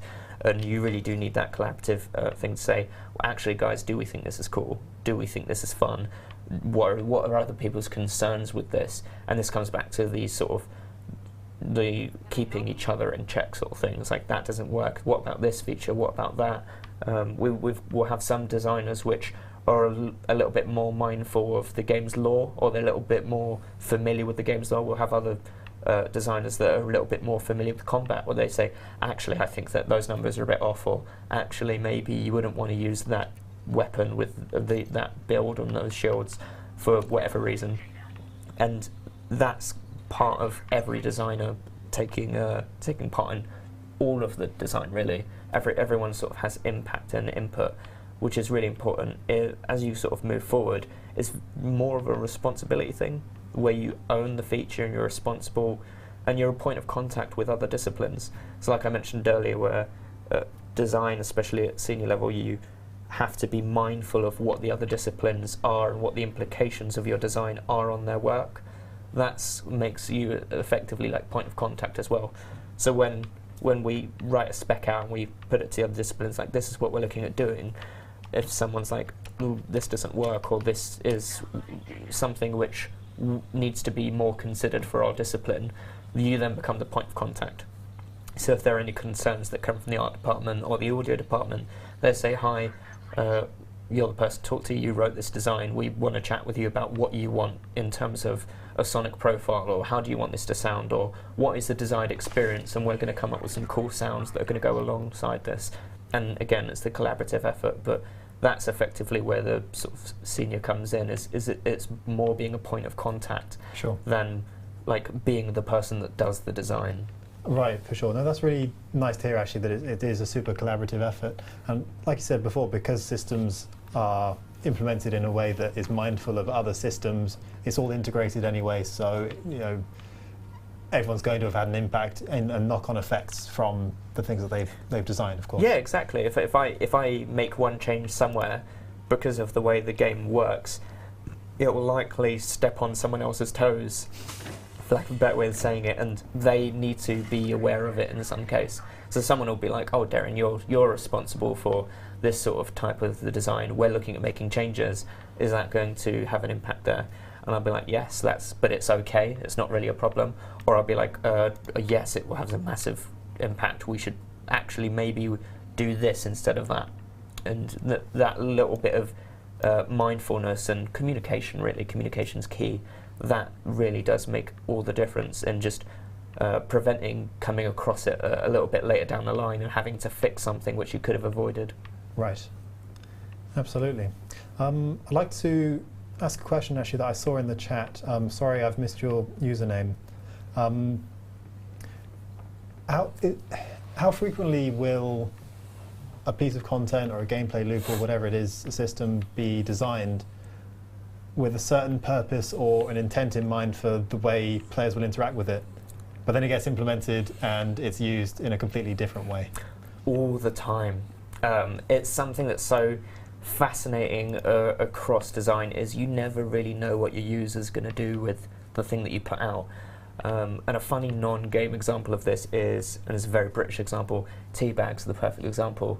If I remember this story right, tea bags are originally given out as samples so that people could smell tea and then take it home, take the tea bag, tear it open, and then pop it in their kettle.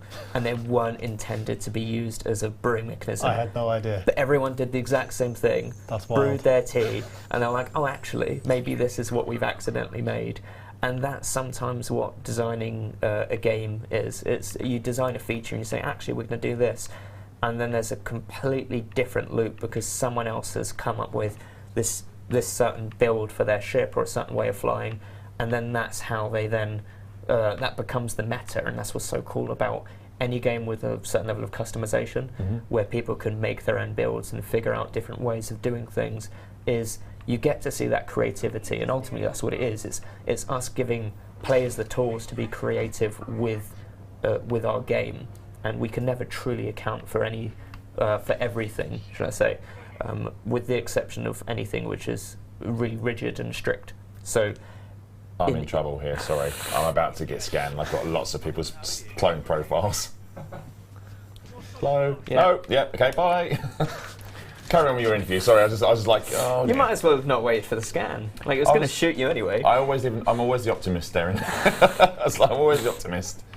Yeah, so it's very much a case of we always need to have that sort of choice point of, if something's going to be quite strict and controlled, we're effectively saying, no, this is the way we want you to do it. The moment we sort of loosen those reins and we effectively say, like, no, this is the way it can be done, players will find another way it can be done, and that's always really fun to see. Builds with combat is the perfect example.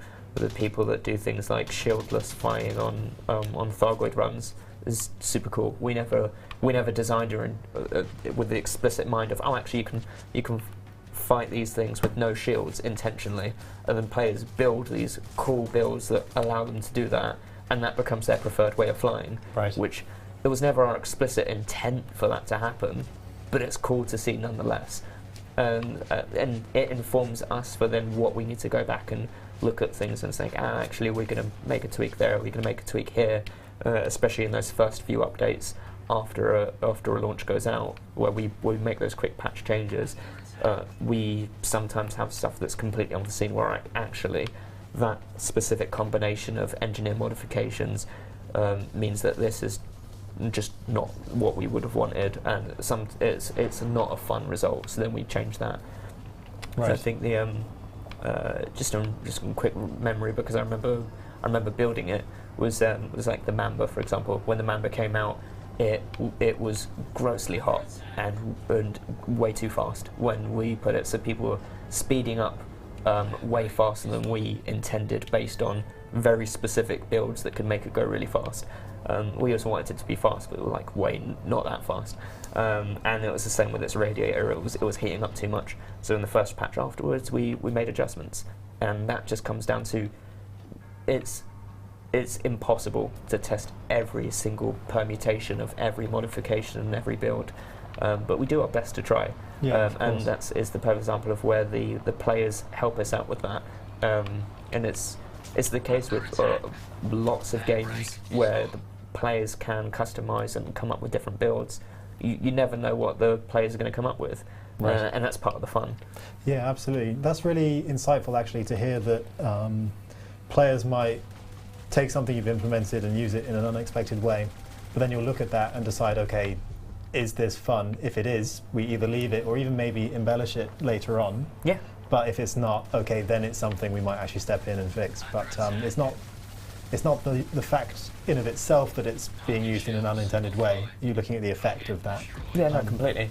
And yeah, it's creativity in games. And anywhere where you can encourage creativity from your players, I think we're doing something right. Sure, it's almost like a dance between yourself and the players in terms of your designs and the way they get used, which is quite nice to see. I mean, I wouldn't have put it exactly like that, but you can if you want. I have chosen to. I had another. Oh, it's gone from my mind. I've got a few now. questions, but they're going to be like going backwards and forwards. You've mentioned, I know people are interested in the work you do, Darren, and I certainly think what you do is incredible, but I'm also curious to think, you also play the game, so I'm curious your thoughts. Now, I know you're aware of some things that are happening, but Thargoids, do you like them, Darren? Are you a fan of Thargoids? What do you like about them, what do you dislike about them? You know, any thoughts? I'm indifferent, really. If people want to kill Thargoids, that's their bag. If they want to go and try and hug one and they get scooped up, then that's their bag as well. Like, don't bother me. It's fine. I just stay in the on the other side of the bubble where they don't seem to be. It's fine. I watch from afar, enjoy the chaos. Are you following on with the story? Are you enjoying the story as it is and the players' reactions to it? Yeah, I was really shocked because I thought Sally was salvation, and it turns out I was wrong. No, I hadn't said, but no, who knows? Who knows? Right, there we go. I wasn't paying attention. I got blown up in my Scorpion. I thought I was indestructible.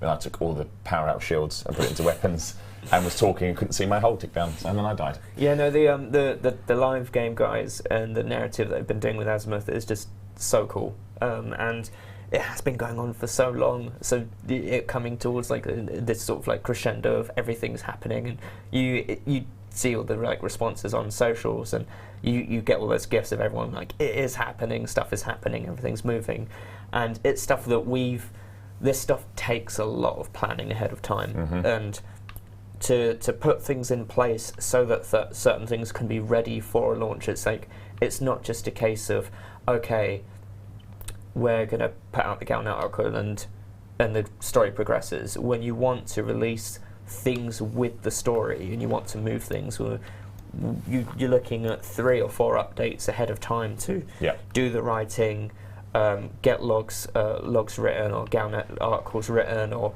build any specific scenarios. Maybe there's recording lines and dialogue and stuff like that. All of that, and even down to like you get acts in and you've got the audio, and we're like, oh, actually the story's changing slightly, the script's changing, and you pull the actors back in and you've got to re-record audio. All of that stuff is so much work for so many different people. So the forward planning for that stuff is massive as well. Like I said, 3-4 updates in advance. What we want to do is on the table, and it's being sort of planned and thought out, and it's going alongside all of the other updates as well, and all of that stuff has to go in. I think it's the really important point we just say. It's whenever, sort of from the game development side, and that includes like the stuff that we do, and obviously we have a hand in a lot of the stuff that we suggest and we'll put forward, but it's always the long game. It's never, very rarely is it like, can we just do this thing? Because like you said, there's so many systems at play, so many different departments in play, and like if we want to do it and do it how we want to do it, then it takes time to plan, and sometimes you have to, it's like chess, you have to move certain parts in place first before you can do that final cool thing.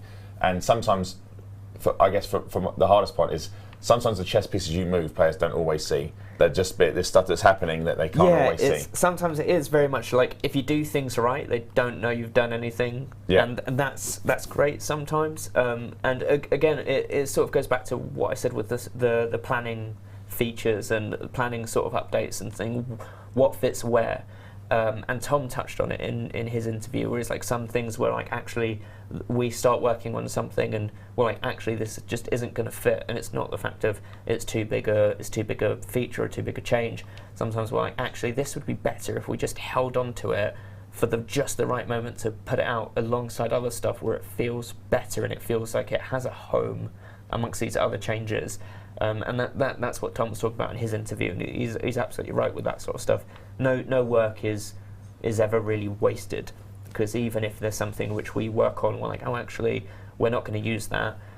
It sort of sits there, and we think, oh, actually, we did this thing a little while ago, and it kind of did something different, but we're now looking at doing something else which is a little bit similar but not the same. What can we resurrect out of that stuff and make use of the work that sometimes entirely different people worked on, but we're making use of what they did to sort of make sure that it sees the light of day, and that stuff's really cool. Yeah, absolutely. And I had one more thing, only because it's anecdotal, but you were talking about, you were helping design some of the biology. This is what I'm saying, chat. I will go from one subject to the next. So, from one type of flower to the next, you were talking about you had a fun anecdote about how you and Piers were going through, like, working out naming of biologicals and stuff like that. So, do you want to share some of that? I thought it was quite fun. So the way the organics on planets that we put out for Odyssey were sort of made was a massive collaboration between Direction and art on really, like, what are believable things to live in these worlds, like what could feasibly live in a certain area, and obviously a lot of it's inspired from things that live on Earth, and we basically say, like, well, how would they survive in an extreme location, what sort of form would they take to survive, and that really comes down to the fact that some of the people that work on the project have really diverse backgrounds. We've got people that have backgrounds in biology or backgrounds in biochemistry, and that feeds into something like Elite Dangerous. And all of those tools that different people have all feed into the game, especially when we want to make it believable and accurate. And one of the ways we then built that up was we looked at, well, actually, when we're naming these things, there is never really a hard and fast way of naming something, especially like if it's scientific. So we sort of had them all. They were made. We knew where they were. We knew where they would be sort of placed and what rule sets. Like this likes this likes this sort of planet type. This spawns in this sort of area on a planet. And then we looked at them and we're like, well, how do we want to name them? And for a large part, we sort of just looked at it and we're like, well, what does it look like? It looks like this. Okay, we'll take that word. Let's translate it into Latin. Okay. That always makes it so smarter, right? Translates it into Latin, and we say, okay, then we'll riff off of that word. So I think there's, I forget the genus of it, but there's it literally just looks like, I think it's one of the tubus species, and it's like 6 or 7 of them all together rather than standing on its own. And we were like, oh, well, actually, we're looking for group words, and it ends up being like a riff or a derivative of sorority, because we were like, well, it looks like sisters. So they were like, because it's in multiples, and we name it off that, and that's where that comes across. We've got another one, I think it's a bacteria cerebellum, I think it is. We looked at it, we're like, well, that looks like a brain scan. I was going to say, this has to be exactly what... It's exactly where it comes from. So all of that really just plays a part. It's a bit of fun when we were doing the naming of those. But the placement of those organics is quite strict in the sense that the way it works. We have an idea of, like, this is a genus, this is what the genus needs to survive. It likes these types of atmospheres, or it likes these types of planets, this temperature range, this level of volcanism. All of those things go in, and even at a top level, we had an idea of whether they are photosynthetic, chemosynthetic, or thermosynthetic. So we know how they are getting their energy, and all of that feeds into where do they go. Mm-hmm. And it has this big old spreadsheet which just tracks, like, this is the parameters for this one, this is the parameters for that one, and then once we've got an idea of where a genus is allowed to live, we then say, well, okay, how are we going to split them up by species? Why would a genus end up as this species in this location, whereas in another location it would actually have evolved in a totally different way, and we have a different species? So then we split those up, and then on top of that we're like, okay, well, where do the colours come from? And the colours are all completely directed by where they are. So if you find 2 different species of a given genus, and they're in two different colours, there's a reason they've ended up as those two different colours. Right, so even the appearance is now reflecting all of those elements that decide what the plant, how it's evolved essentially. Absolutely, all of those possible parameters. Like when you look in your galaxy map or you look in your system map, and you say, okay, well that's the star, that's the planet, that's what the planet's made of, that's the temperature, that's the level of gravity on that planet. All of those things affect where the different species are allowed to be. So, for example, if you look at the tubous plants, they are very tall plants, or very tall organisms. I don't know if they're technically plants, but they are very tall organisms. You will not find them on a planet that's a really high G, because they wouldn't grow that tall, so it just wouldn't work. So they are specifically on low G worlds. Okay. We've then got things like we've got certain extremophiles which only exist on quite toxic environments. There's I believe one of or maybe multiple of the receptor species. Those or receptor genus, those species favour sulfur dioxide atmospheres, which is incredibly toxic. And, and if you look at the other, if I had that spreadsheet here, most of the other stuff basically say if it's on a sulfur dioxide world, this isn't going to spawn there because it's too toxic. But those things only spawn on those. So all of those different things, and it's really a testament to the variation of Stellar Forge that we have so many of those in place, as well as all the colour variants. Yeah, it's absolutely huge, the variation that we got out of all of our planets, which allows for those placements. Right, that's fascinating. It's also nice to know that rather than specific, how do I put this? While the conditions do affect the type of genus that can exist in a given planet, because there are parameters, while I guess you probably get something like a bell curve, right, where most of them will fall within the middle of those parameters, but you will get some that are sort of fringe towards the edges or closer to the bounds of those parameters. Kind of depends on what the genus is. So any of the genuses that are photosynthetic really do hinge on being around temperatures where you've got liquid water as possible. Right. So that Goldilocks zone for life really does play. They're quite specific about what they want. Yeah, it massively plays a part for the photosynthetic, which is why you sometimes get planet like, well, there's like 6 organisms on this, and it's like, well, yeah, 'cause it's a really good temperature for photosynthetic life. And then the type of the star that's shining on it changes the colour of those. Whereas if you go onto another planet where it's a really cold or really hot temperature, and you're more likely to get things like thermo or chemosynthetic life, because they don't care as much about the temperature, or the thermosynthetic does. The chemosynthetic won't care as much about the temperature. They're mainly looking at what is on that planet, what is it made of, because I'm going to eat off of those by some level of biochemistry, and that drives where you'll find those. Gotcha. Okay, that makes a lot of sense. Thank you. Just for the benefit of chat, I was running away, but I did exactly what I wanted to do there. Jumped in, some civilians under attack. I drew some fire away from a group of anacondas, and then I drew them away from the pack by running away. That was the plan. That was the plan, and it worked flawlessly. So you're welcome. So things going well for you? Well, I decided after murdering those civilians, I thought I should save some. Well, if you turn around and jump back, they won't be there anymore, will they? Well, I think I've done my bit. I like Batman. I'm now gone into the night, and I've never seen again, so I'll never know that I was even there. But someone's like, brave, brave, brave, brave Sir Robin. I was like, that is literally me. Right, let's see what this is. This is fine. So we actually had Celine Stardragon in chat, who, if I recall, is one of the 2 players between themselves and Psykit, who kicked off Operation Witch Hunt that we talked about earlier, the sort of counter initiative against Azimuth Biotech. Completely spontaneous, community organised, sort of an example of a response, okay, not to a design as such. In this case, it's the narrative events where they've responded, but in a way that they're using the tools they've got to have their own say and their own impact on what's developed. Celine Stardragon has asked, well, they've said, if Sally were Salvation, like you alluded to, they would actually be pro-Salvation. Oh. Do you agree? I was actually in a Psykit stream a little while ago, and she was very, very anti-Salvation in that stream. But to think that if Sally was Salvation, you'd completely switch sides, I don't know. I think that sort of puts it makes your moral compass look a little bit fickle. To know. I'm not saying that our player base is fickle, Darren. I think a lot of people would ride into battle behind Sally.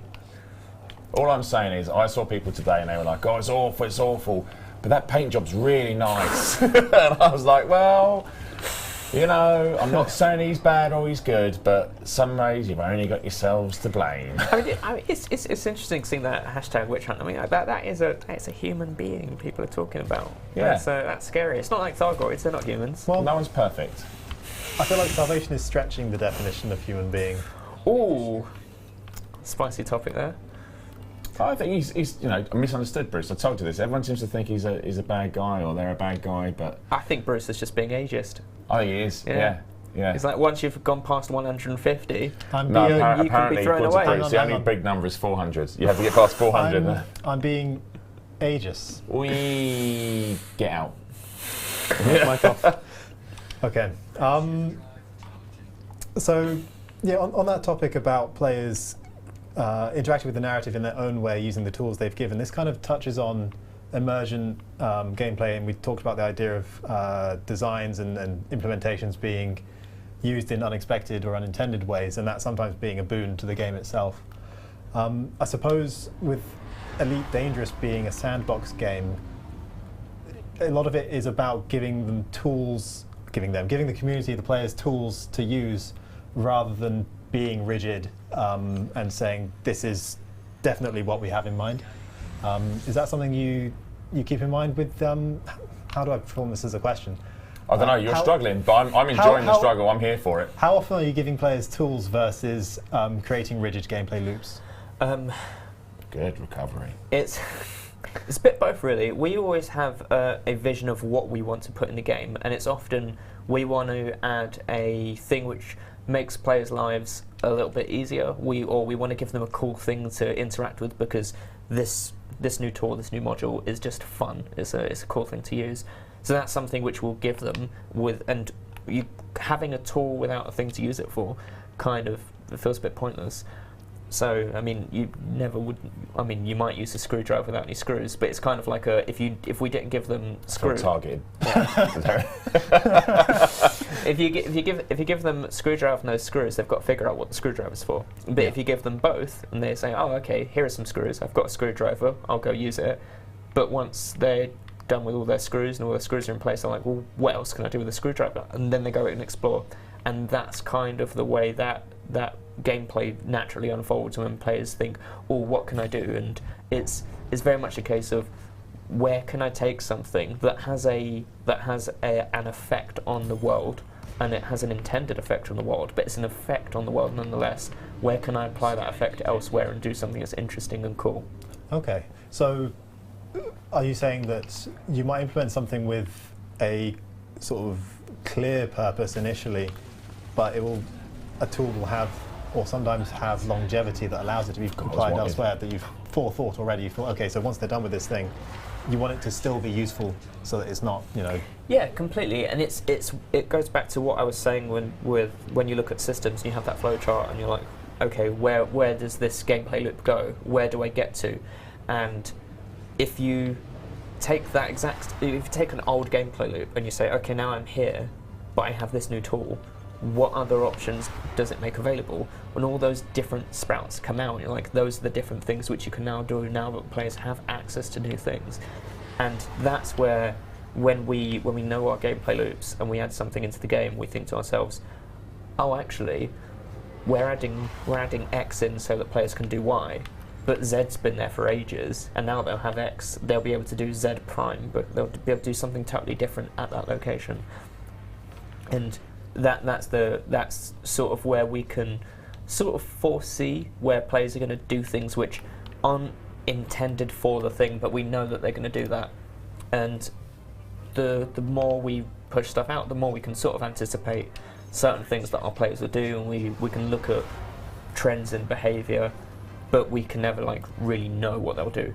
And it comes with everything, really. And sometimes we look at things where we might want to put out something that's a bit hidden, and players will find it like that, and they find it immediately. And other times we'll put something out, and players won't find it for ages, and we're sitting there, we're like, no one's found it, and we just never know. We never know. Jax is the perfect example. Jax went missing, and it was found so quickly. Jax Station. that we just throw our arms out. There's nothing we can do. It's a live game. We put a thing out, and I forget the commander's name. The community have to forgive me. But they found Jack Stage and they're like, oh, here it is. And if I remember right, there was like an Easter egg trail and loads of sort of like tidbits to try and direct players to that location, which then became Colonia. And we didn't need to do any of it because the players were just there. They're like, oh, here it is. You can never account for it, but it's part of the joy of working on a game like this and with a community that's so dedicated into finding everything and doing everything. It's got to be difficult to hide stuff. You'd think, obviously, the galaxy being as big as it is, you would be able to hide things, but at the same time, like you say, because there's just a vast quantity of people wanting to solve mysteries and do the thing, you're throwing so many people at it that just by sheer numbers, it's got to be difficult to make it in that. It feels like a narrow window of feasible but difficult enough to be, a challenge still. Oh yeah, we could put out a puzzle that was like, oh yeah, you got to find the 4-digit code to this, and it's like, well, if 10,000 people just put in one number each, they've got it. That's it, really.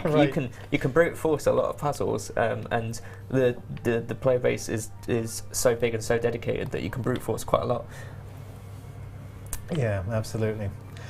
We've actually noticed that a little bit before, especially with narrative things where we're trying to hide like a puzzle or whatever. Whenever we hide something in space, thinking space is really big, there's some super coordinated groups that just go out there and just within you might be in a few live chats that we're in, and we're like, how long do you think for a community to find it? It's like, I think the longest is like 72 hours, and it's found, and we're like, oh well, that's that done then. But we've got other means now, so don't worry about that.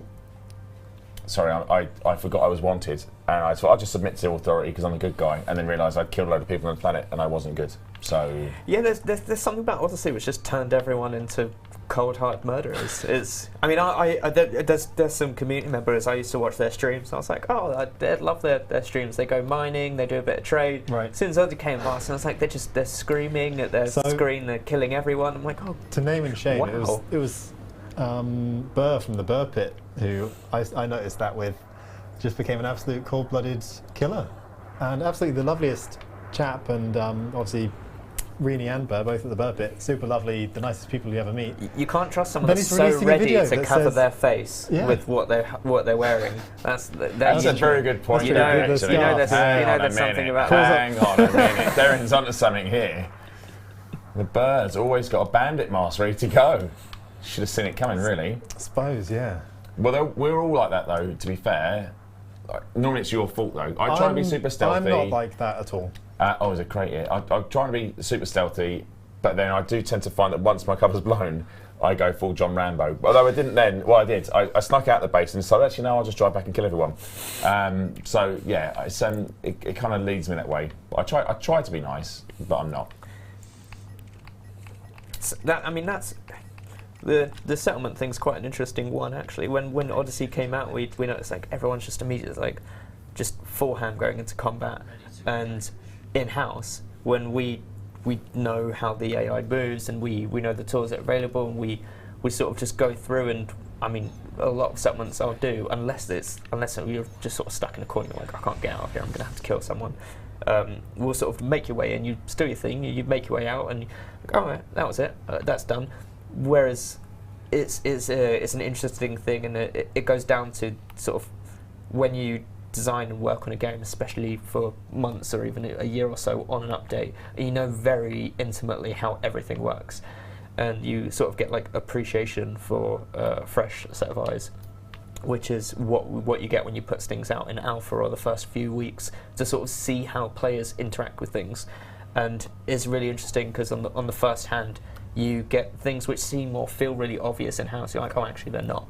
But they only feel obvious to us because we know how everything works. And likewise, on the other end, we will be like, oh my god, look at the way the players are doing this.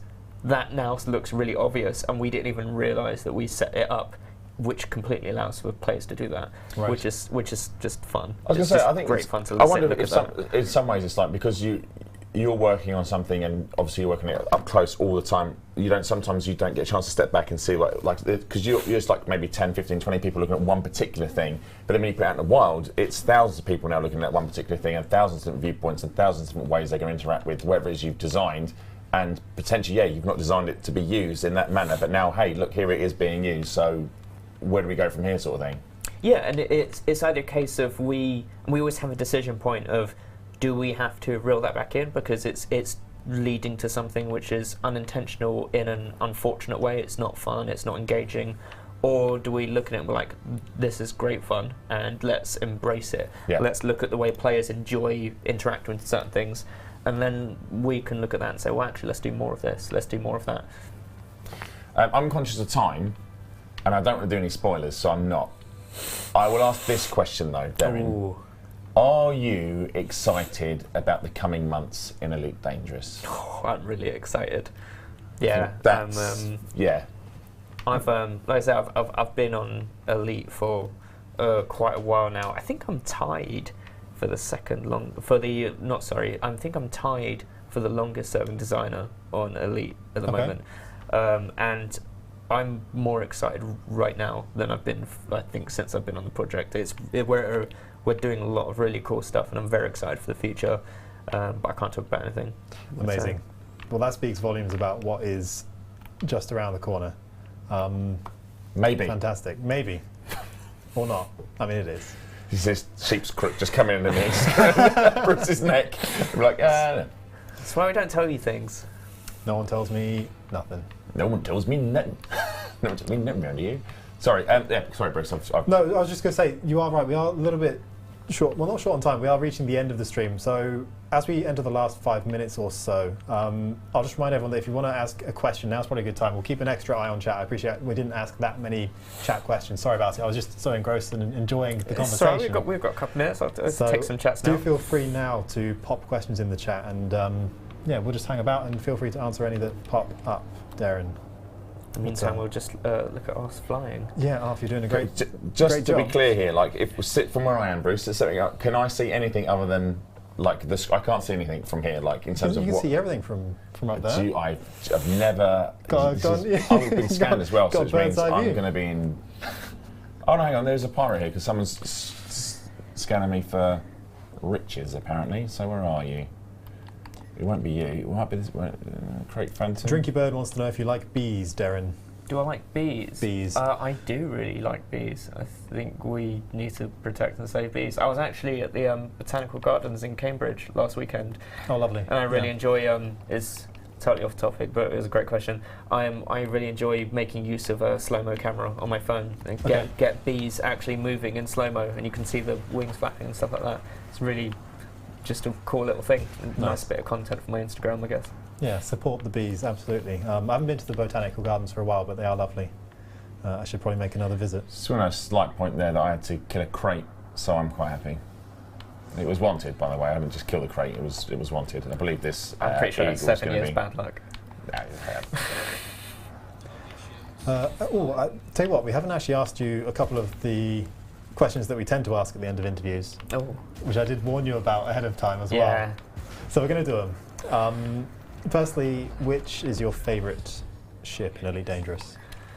Well, do you have a favourite? The reason why is going to get 7 years bad luck is because probably the crate. Now, I have a soft spot for a select few ships. I have a soft spot for the Type 10, specifically because it was the first ship I ever actually got to work on. So I worked on the Type 10. I have a soft spot for the crate, both crates actually, and the Mamba.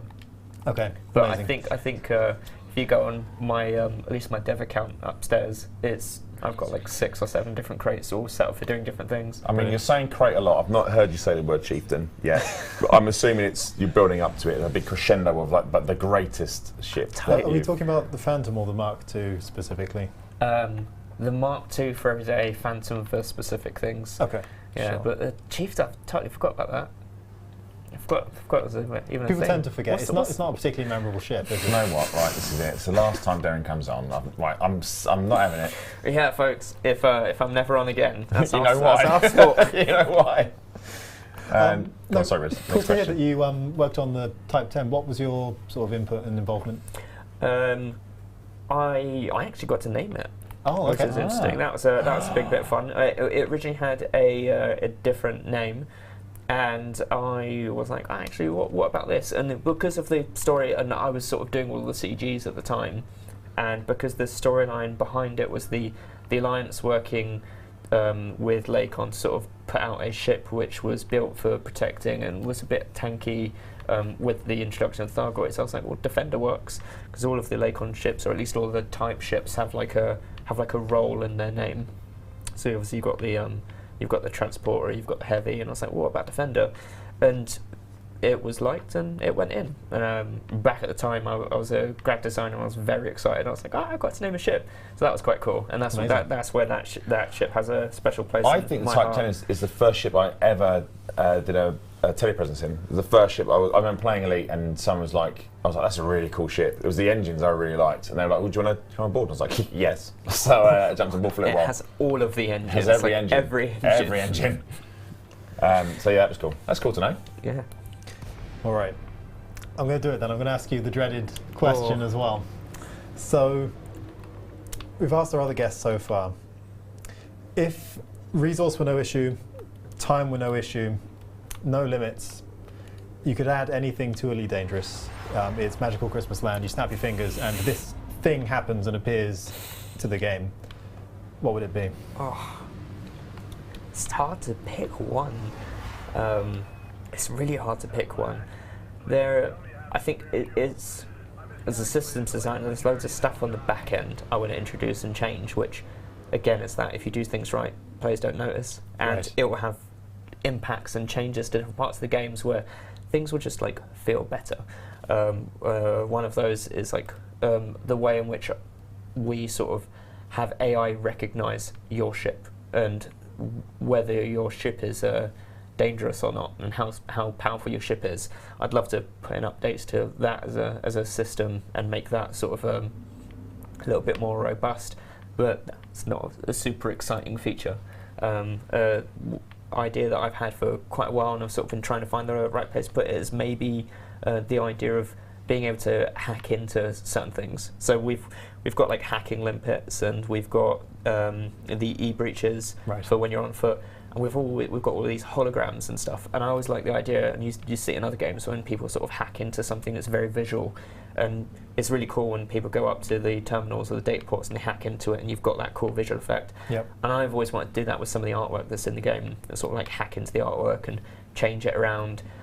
Especially when we've got like loads of the ones that came from the community submissions a little while ago. You've got like fuel rat adverts and little bits and pieces like that. It'd be cool to be like, actually, I'm gonna hack it, and I'm gonna plaster this installation with nothing but fuel rat adverts. I'm gonna hack it and do this and that. That was a little idea I've sort of had to kick around, and that's like a personal one of mine that I've wanted to get in. But really, it's just so many, and any free time a designer has, if ever, they are writing a proposal and they're coming up with the next thing to add to the list. It's not like the next thing we're working on, it's the next thing for the list, and the list is just so big.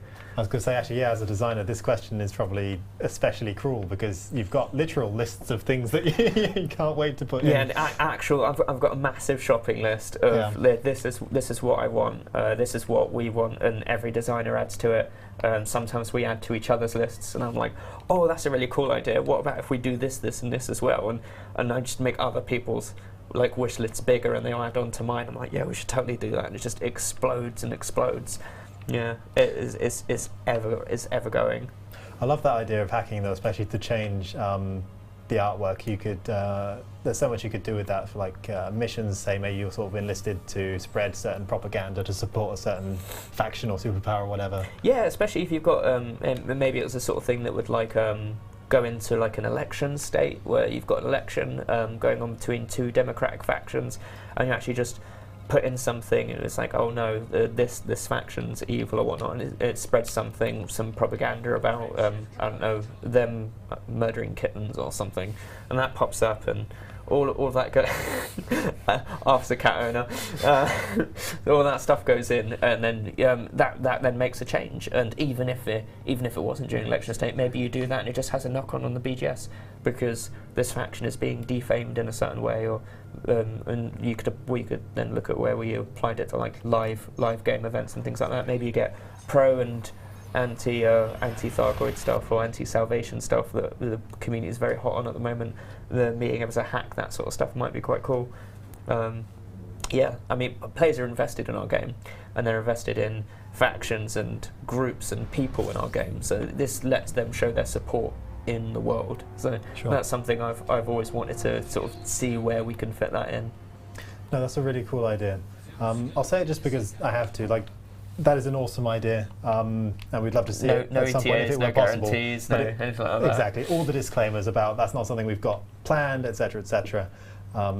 But we do like to ask the question because it's always interesting to see which direction our guests take it in. Well, I mean, if you asked me tomorrow, I'd come up with a different one. It would have been totally. It might have been a totally different answer. It's just wherever it is on the day.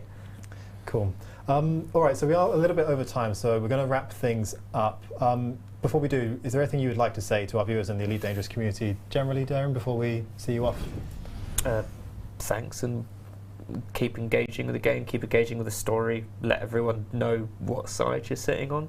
It's always fun watching players engage with something that's ongoing and is quite literally live. It's a live game, it's live content, it's a live narrative, so let us know how you're feeling and what your thoughts are. Fantastic, thank you very much. Yes, thanks for coming on, Darren. I really appreciate it, mate. And we'll see you at LaveCon. Yeah. So this will be your first of 2 doses of Darren. Back to back, Darren. There we go. Even if he doesn't like a chieftain. Double Darren. Double Darren. Double denim? Don't double wear Darren. Double Darren on screen. Great. And Bruce, double denim guy. He is. Not many people can pull it off. It's my signature now, apparently. He is, yep. There we go. Time. Right. Yeah. Well, one's enough, mate. It certainly was. All right, thank you so much for watching, everyone. We really appreciate you tuning in. Hopefully you enjoyed our interview with senior designer Darren. Thank you again so much for coming on. We have been your hosts, community managers Bruce and Arthur for the Elite Dangerous community team. And this has been Frameshift Live, episode 11. We hope you enjoyed it, and we'll catch you in 2 weeks' time live from LaveCon. Yes. So it won't be on the usual Thursday, which would be the 14th, but rather we'll be there on Saturday the 16th, like I say, on the airwaves live from LaveCon. So please do tune in. We'll post about it on socials to make sure you don't miss out and you know what the timings are, etc. Thank you so much again for tuning in. 07, everyone. Have a good night. See you soon, 07. Bye-bye.